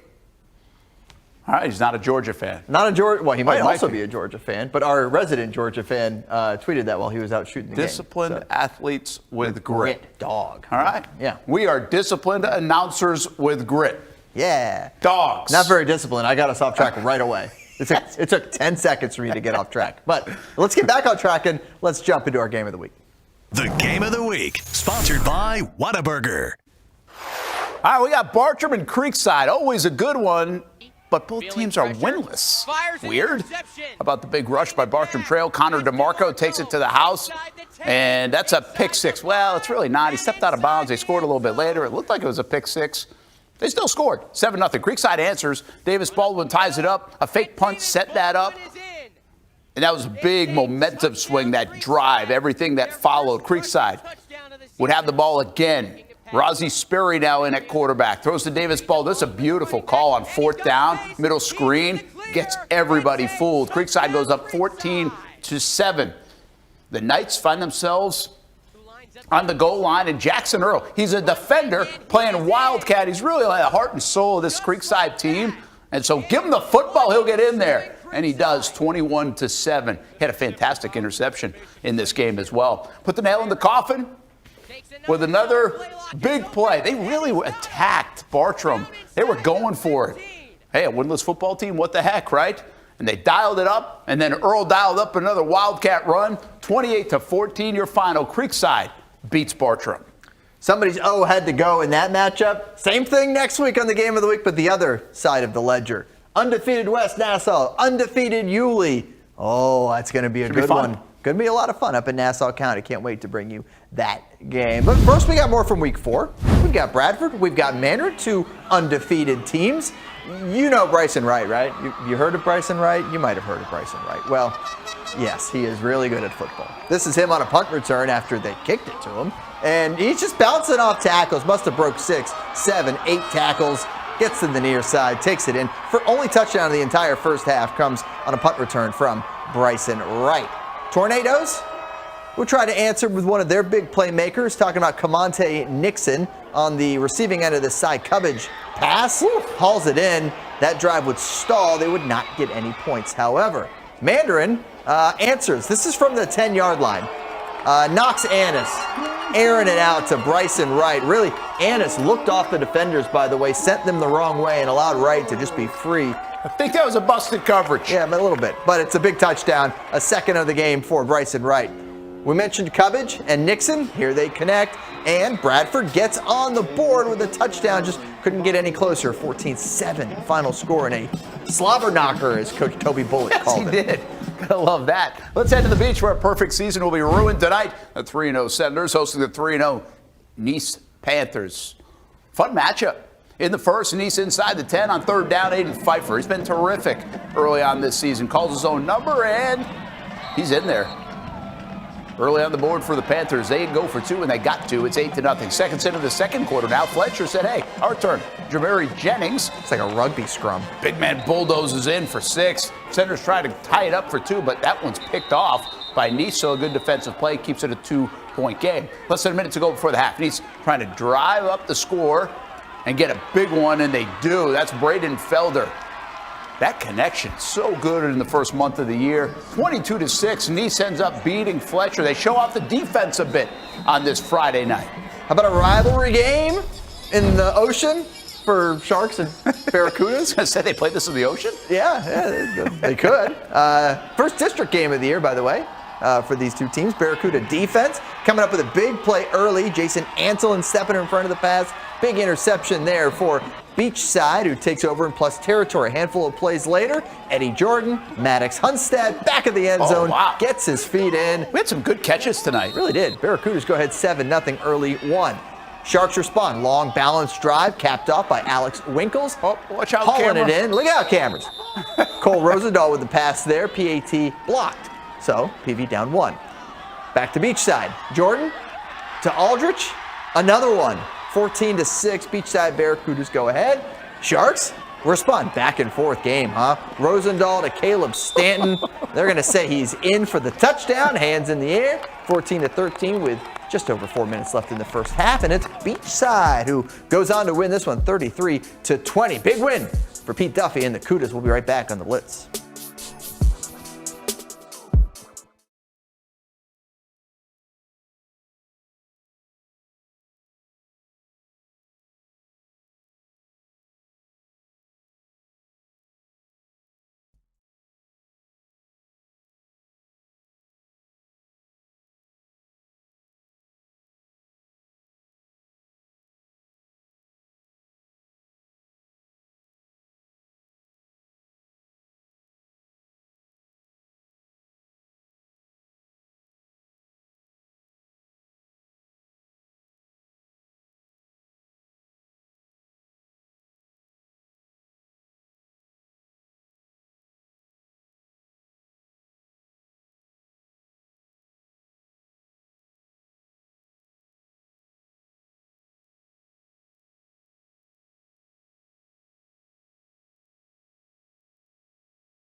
The Coach of the Week, sponsored by Whataburger. Well, and that is Sean McIntyre and the Creekside Knights. They get it done over Bartram Trail at Jacksonville with Coach there, and they're fired up. It's been a frustrating first month of the year, but that win certainly helps. Welcome back to the Friday Night Blitz. Appreciate our partners with Jaguars Prep and Whataburger, and I know the schools do too, especially when they win that game of the week. Yeah, absolutely. That means a lot to some of these programs, absolutely. Too. Goes a long way, certainly. Let's jump into another matchup, shall we? We go down by the river. Bolles, Bishop Kenny picked this up late second quarter. Bulldogs already ahead 22-0. Remember, BK off to that nice start, undefeated thus far this year. Keon Nazir gets his hand on it. TJ Williamson recovers for the Bulldogs next play. Backup QB Luke Tolan to Camden Titsi. Gets the Bulldogs down to the goal line, and Xander Edward just continues his really impressive season into the end zone. 29-0. All Bulldogs. They go on to win 36-0.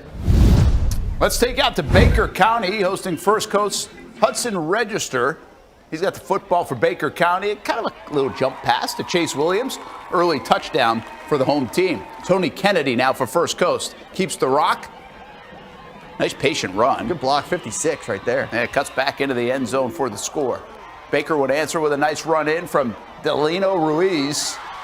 And, well, all of a sudden, Baker County's up 14-13. Tony Kennedy then finds Ronnie Williams Jr. deep to set them up for a chance at a game winner with 5 seconds to play, and Kennedy calls his own number. That last one, by the way, for Baker County made 19-14. That one right there, or 2019, that made it 25-20. You follow? 25-20 was the final. Let's head to the Brain Bowl. We got a big annual rivalry, Stanton, Paxton. It just means more. It means everything. Second play of the game, Golden Eagles, trouble with the exchange. Stanton's Ezra Ekwume right there to pounce on it. Paxton's defense stands, forces a field goal. So, a couple drives later, Paxton looking to get a little offense going. Javier Dixon, little tunnel screen to Jabron Ray. Huge gainer there for Paxton. They would get it down to the 1, give it to KJ Palmer, but how about Stanton's Travius Martin blowing it up, sends him 5 or 6 yards back. And that was huge because it forced Paxton to throw. Next play, Mark Hegney, jump in the pass, gets the pick. Huge takeaway for Stanton. However, it is the visitors, Paxton, the Golden Eagles, who once again win the Brain Bowl 35-15. How about Rains at Lake Mary? Maybe the biggest game on their schedule, right? State runner-ups a year ago. Quarterback goes to Notre Dame for Lake Mary. Well, this quarterback's pretty good for Rains. TJ Cole to Zion Butler. Oh, yeah, bought time. Got behind the defense. 7-0 early on. It's less than 2 minutes into the game. Wow, good statement. Well, this was a statement game. Deshaun Hayes, rushing touchdown. How about the Vikings? This will send a message around the state how good Rains is. 51-3 win on the road at Lake Mary. So that was a lot of offense. This is not. Columbia on the road at Madison County, and this was a defensive slugfest. We're scoreless second quarter. This one, Tiger ball, Xavier Collins back to pass. It's Dre Arnold there with the sack. So Cowboys get the ball back. Chad Mitchell going to complete the Zamarian West, but this time it's the Tiger defense all over him. It was scoreless at the half. Then there was a safety. Then finally a touchdown. Columbia remains undefeated. Big 9-0 win for Brian Allen and the Tigers. Glen Academy hosting Statesboro. That is a very impressive. And Max Noonan. Needs 6 yards for the first. They're going to throw it. He's got it. Deshaun Howard now has it. Well, that was a nice throw. Red Terrors lead the Blue Devils 8-0 after a 2-point conversion. And Glen goes on to win 36-8.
Player of the Week, sponsored by Whataburger. How about Bolles running back Xander Edwards dominating on the ground, 248 rushing yards a week ago, 3 scores on 22 carries, our Player of the Week. Hey, a lot of red, white, and blue at Wilson. Wolfpack hosting Bold City. Wilson had a chance at the doorstep early in this game. Vincent Bullen running the ball. He gets popped, ball pops loose. Watch the ball come flying out there. That was Jonathan Pierre for Kip Bold City that helped get that ball loose. Wilson would recover, though, yet they don't get any points. More defense. Wilson this time. Landon Mathis. He was all over the place while I was there for the Wolfpack. Fired up about it, too. Number 17 everywhere on defense. Second quarter we go. Bullen has it again. Like the last bit of effort to get in the end zone. It's a good run and then a power run there to get in. It's the only touchdown of the game in a 10-0 win for Wilson tonight. Y'all boys ready? Yeah. Y'all boys ready? Yeah. Somebody light me up. We got an all-Atlanta battle. Falcons and Braves squaring off. Menendez and Parker. Home team's first drive stalls. They're forced to punt.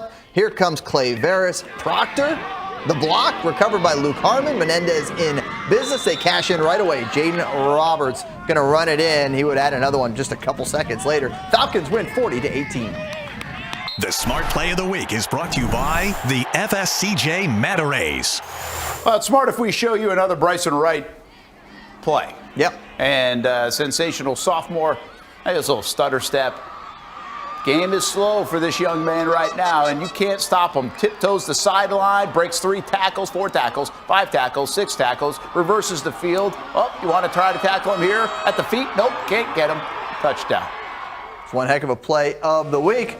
Appreciate everyone joining us on the Friday Night Blitz. Thanks for watching Action Sports Jax Friday Night Blitz, sponsored by Whataburger, just like you like it.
All right, welcome back to the Friday Night Zone Blitz, the final 23 minutes of our extravaganza here on a Friday night, week 4, high school in the books. And Brent Martineau, Noah Schlicksup has just walked in, Brody McGuff, they're off the game of the week. Chandler Dantzler's been here all night, the Action Sports Shacks team as well. Appreciate everybody's work tonight on a Friday night. Beautiful Friday night for football, by the way. Fantastic weather, so hopefully that holds and continues around the area. And we had our game of the week, Creekside and Bartram. Get to that in a moment. I think some of the big games include Mandarin beat Bradford 14-7. We'll show you a Bryson Wright highlight that will have everybody talking all weekend, if it's not already got everybody talking throughout the area. I was impressed with First Coast. They beat Baker County 25-20, and that was a fun fourth quarter, back and forth fourth quarter. Both teams responded. First Coast got the ball back with about a minute and 8 seconds to go, and they scored with 5 seconds on the clock. They actually executed really well down the stretch of that game to get a big win in McClenny for the Bucks, so they get the job done. Next week, our game of the week, West Nassau and Yulee. Both teams are undefeated. So there's a fun storyline for you guys. You guys are going in opposite directions. St. Johns County up to Nassau County next week. But that'll be a good one. West Nassau, Yulee. That's a good rivalry game. I'm excited. I'll be doing the research. I'll get the stat on exactly when the last time these two teams faced off while undefeated. That's going to be... Yeah, that'll be good. That's going to be my big stat that I, scrounge match preps for this week. Over under how many Derrick Henry references in that game? Man, I didn't even think about that, to be honest. Oh, that's the first thought for me. Yeah. I mean, probably 14 and a half. I was gonna go with like 5. Yeah, I was thinking 5.5. I don't know. He was a Titan, so and he's been dogging our Jaguars for a while before he went to the Ravens. So. I'm going over 5.5. You know that thing you did the other day on your reel with what words? Yeah. Every time Derrick Henry, there's a king. You know the what? crown that goes up. Maybe that's what we do. Maybe I like that. We should make a video on that. I'm on Unity though now during the broadcast, so I can't record with the video. I'll just use Brody's phone or something. We can use mine. Man, I talked about Derrick Henry when I called a baseball game over there because you think Yulee, it's Derrick Henry. Oh, you should think that Yulee should Derrick Henry. I mean, I just was up there the other day. I went by it, and man, it's unbelievable. And it's unbelievable what he still is doing. Mm-hmm. Yeah, it's incredible. Killing it for my fantasy team. I bet he did. He killed it for a lot of people's fantasy teams. So, hey, the Creekside Bartram game. You know what's interesting? Obviously, both teams come in winless. Creekside really looked like they found themselves a little bit. Bartram obviously hasn't. They're going to be a very frustrated group. But I thought it was a pretty good football game, kind of an entertaining football game. You get winless teams, and you're like, all right, what kind of game is this going to be? Had some good back and forth. Guys had some big plays in that game, some ebbs and flows. And it looked like, especially Creekside, and you guys know Creekside very well. But I thought Sean McIntyre really let it go. He let it fly. He was aggressive in this game. Yeah, he was, and I mean they stayed in about the same defense for a lot of the game, and they did a lot of good things, especially on the defensive side of the ball. Really, their defense only let up, in my opinion, 1 touchdown because the first one, the offense got the ball at the 4-yard line. Kind of hard to stop an offense when they start at the 4-yard line. But what I will say is, the offense coordinator for Creekside, Coach Ricky Barnes, had a great game tonight. He called it great. Did a lot of good things. He was mixing it up, and he's letting the sophomore QB Sperry just let it rip, and just put full faith in him and his team. And it really worked out for them in the end, man. A great game by Creekside, and it was really fun to watch. A lot of big highlight plays. Big highlight plays. They had 5 receivers that all made catches tonight and all stepped up. Timmy Goodrich and Garen Blaylock each had big games. Dario Griffin had a big catch. Nixon Papinga had a big play.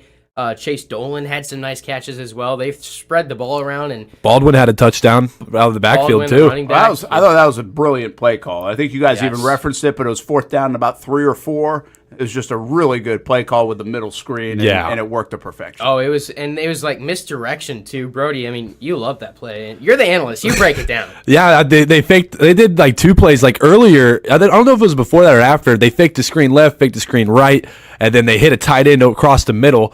And that was a great play call. Then I see either the next drive or before that Baldwin, they faked the screen left, faked the screen right, and then hit one to the halfback. It might not have been a screen, but they faked something, some eye candy somewhere else, and then they hit the screen right at the middle. The only people that were around Baldwin at the time was a few D linemen that was trying to just get him from behind, but it was too late. Baldwin's a fast player, explosive player, got out of there, and that was a good touchdown by them. Yeah, a lot of big, crucial play calls tonight, and a lot of confidence from that coaching staff that they instilled in their players. There's some young talent on that offense. Yeah, that's good. I mean, they replaced a bunch of it, and I think it was interesting because Bartram, I thought, was getting back in the game several times. It was like 21-7, and then even at 28-14, they had the ball, had a chance, and every time they seemed to get close or get in striking distance or have a play, it'd be a penalty, a hold, and Jackson Earl made a huge pick. That was a heck of a play. Oh, yeah. I couldn't believe it. We thought, we were in the booth, and we talked about it after.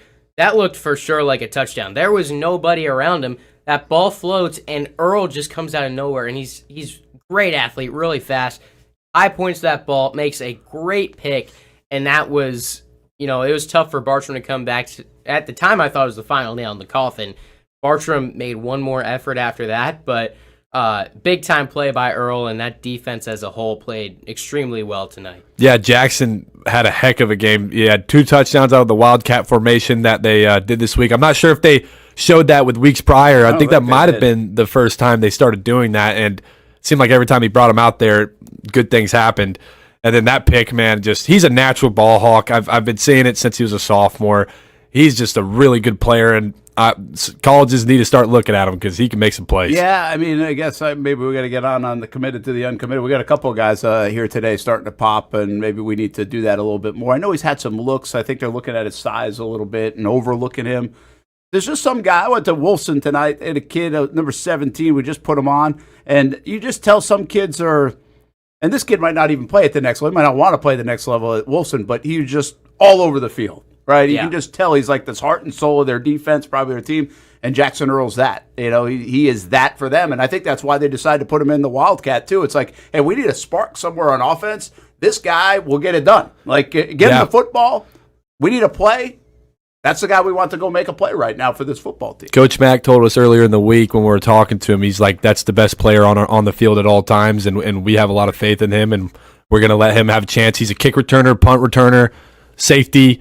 He plays everywhere. He plays center field. He can go make some picks at any time, and also he's a good halfback too, man. He was a halfback before he was a safety. On JV, he was a halfback and making a lot of plays then. Experience there, yeah, and he's a really good ball carrier. I mean, just an athlete, an absolute athlete. Well, it's a good win for Creekside. We'll see what they do coming up after this now. See if they find, again, Coach Mack's a good coach. You figure they would get better. I think tonight was a good sign that they will get better as they go here in 2025.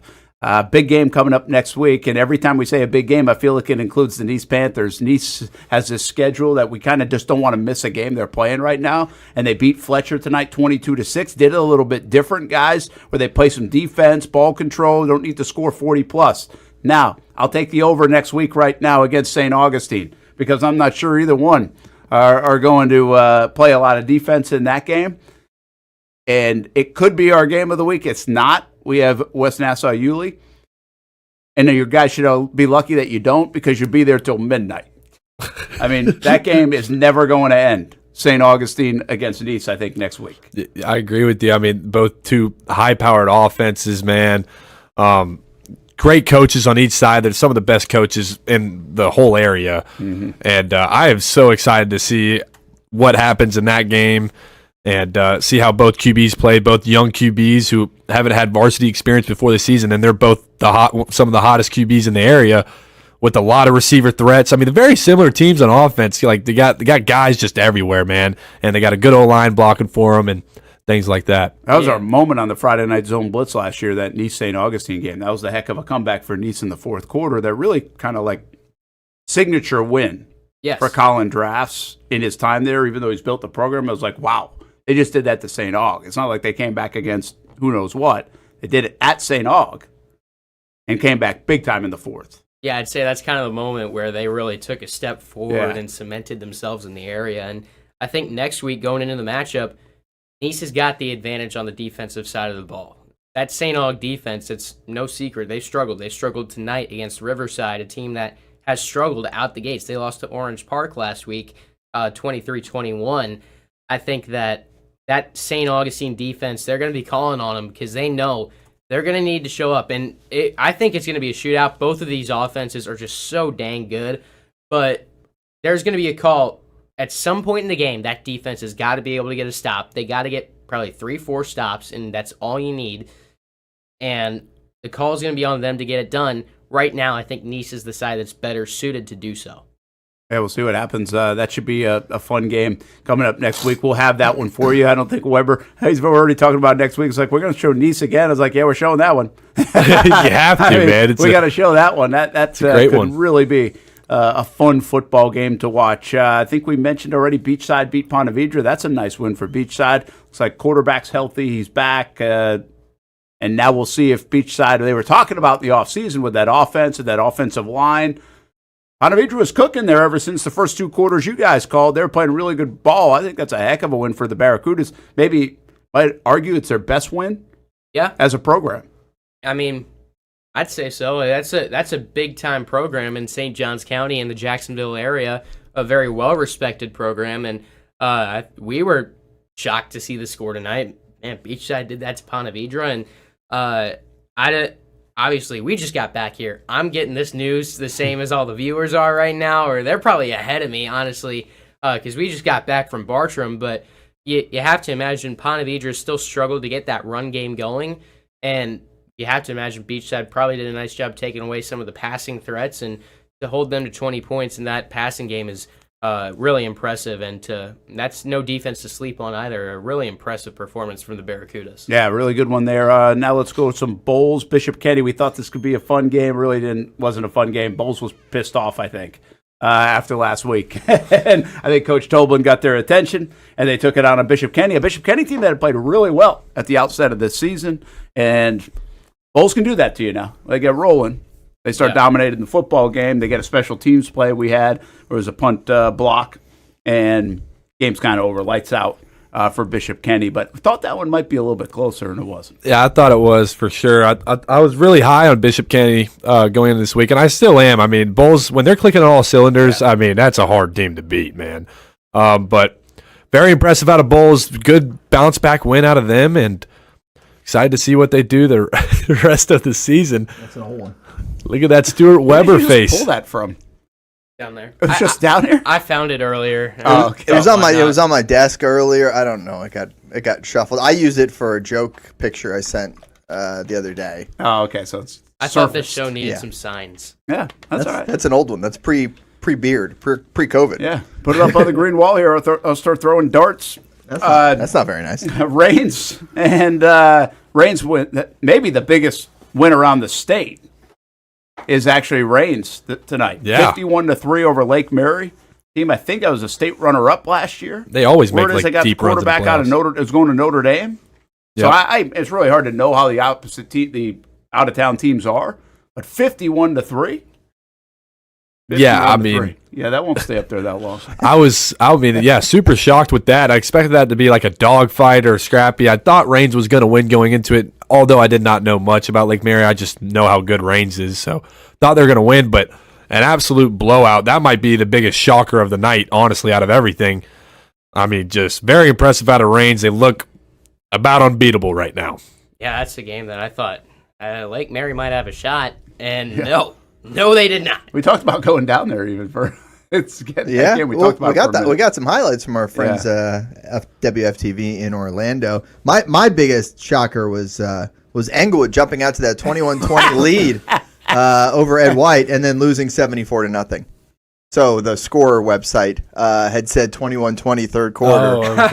Englewood leading Ed White when it was in fact a 74-0. We love score streak. That was a Max Preps one. Oh well, don't trust Max Preps. I mean, I trust Max Preps more than I trust Score Stream. Well, that's what you said until it was 21-20. Yeah, really 74-0. I didn't even know what Score Stream was until I started doing this. I didn't even know that was the thing. I've always known Max Preps is usually wrong. I feel like Max Preps just being honest. It usually has like one person as the official scorer putting them in, whereas Score Stream, anybody, including myself, when I'm at a game, I'll put the score in as it's happening. Yeah. Because I like to be a contributor. Some to this just do a really correct good job, scores. and others don't. Yes, correct. I've never once looked at Max Preps. I look at it after the games. That's when you look at Max Preps. Right. Yeah. So anyway, that was a heck of a win by Reigns. They're going to walk through the rest of their schedule. They really don't have friction. the rest of the way. I mean, they got Riverside next week. I mean, maybe now after that performance, but how about Riverside's schedule to start? Holy cow. Now, they probably didn't think they would lose to Orange Park, but they do. Oakley, Fleming Island, St. Augustine, Rains. Dang. Bam, bam, bam, bam. I mean, that's... Funny thing is, they have like a 3-team district, so they could still win the district. Yeah, title, and no I problem. get it. I mean, Yeah. Trinity's done it. Other teams are doing it. It's just like, how many lumps can you take? Yeah. You know, I mean, you need to find a win. Even Trinity... Four so far. Trinity didn't even... It's not like they blew out an FEI today. Yeah, 27-6. Right, but they finally got a win. So that was good. You guys want to see the Bryson Wright play? Yeah, let's watch it. Have you seen? I need to see the full clip. I haven't seen the full clip. All right, here it is. That's a punt return. 0-0 in the first half. There he goes. Almost gets tackled. Yeah. Sidesteps him. Almost stepped Doesn't out he of cut bounds across there. field? Got like 3 or 4 guys. He's holding somewhere him in there. Yep. What There is he comes. going on? Oh my gosh. Going for the legs. He's jogging. You know, that's my favorite It's part of child's it. play. My favorite part of that is so he Clayton got it breaks on his cell about phone. 6 tackles. Yeah. And that he almost went out of. He saves himself from going out of bounds. Breaks about 6 tackles, and then as he's coming across the field, you just said it. That's what I saw too. And then he got a 90-yard touchdown reception. Now this But one, how do you lose him like that? Yeah. He's on your For You page and your Instagram, any of that, every day, every week. How do you let him get that wide open? I thought Noxanis did a good job there. You can really tell he looks over on he looks toward the out and fooled the other 2 guys. Oh, go with he's trying to him. bite on it. So and they bit on it. He got greedy. Greedy. He won that pick. But I mean, that reminds me of when the Gators played the Bama in the SEC championship. We just left Devontae Smith wide open the whole game. I think they had like an extra film crew there for that game. I think he's got like for 6 Bryson Wright. film I saw crews. someone with a serious boom. Yeah. In the handshake line, it was like a 10-foot boom. Yeah, I think we saw that a hold of week it? ago or something like that too. No, I think he's got his own deal going on. It might be like a rival We or don't have a somebody like 10-foot that. Who boom. knows? Don't have one of those. No, we'd probably be if we were like we probably wouldn't be dumb to just like go get every one of his games, it's clip true. them out. See him on overtime every week. And usually it's like the same clip against Creekside, that one where he lost just 2 of the players for Creekside. I see that every week resurface every week. He's a highlight machine. He really is. Well, that's what I give him credit for. Like he's got a ton of pressure on him, and he's making plays, and everybody's trying to shut him down. I don't know why they kicked to him, and then obviously they totally blown coverage. Like that doesn't seem to make a lot of sense to me. But that play is ridiculous, and you brought it up as he cuts across the field. He's not like it's not like, hey, I'm going to beat you with my speed and break away. It's just like he's jogging. And they still can't catch up to him. Like, it really is a man amongst boys. Yeah. And the game's so slow for him that you can make 7 guys. If you really watch that run, that's the most impressive part of it, that it's not like this, holy cow, look how fast this guy is. You watch Tyreek Hill play football, or you watch some of these guys play, you're like, wow, look at that burst. You're just not getting that. It's very patient. Like, you guys can't bring me down. You can't catch me. I'm just going to go back over here. Go ahead. Try to leg tackle me. It's not going to work. Walk into the end zone. I've seen, and I'm not taking any like shots at him. I'm just saying I've seen shiftier people, faster people, stronger people, all that. He just has the it factor. That's really all there is to it. That's what I call it. When you can't really explain it, it's just the it factor. That's what I call it. And you know when you watch him, like I saw his first ever high school regular season. Would have played kickoff classic.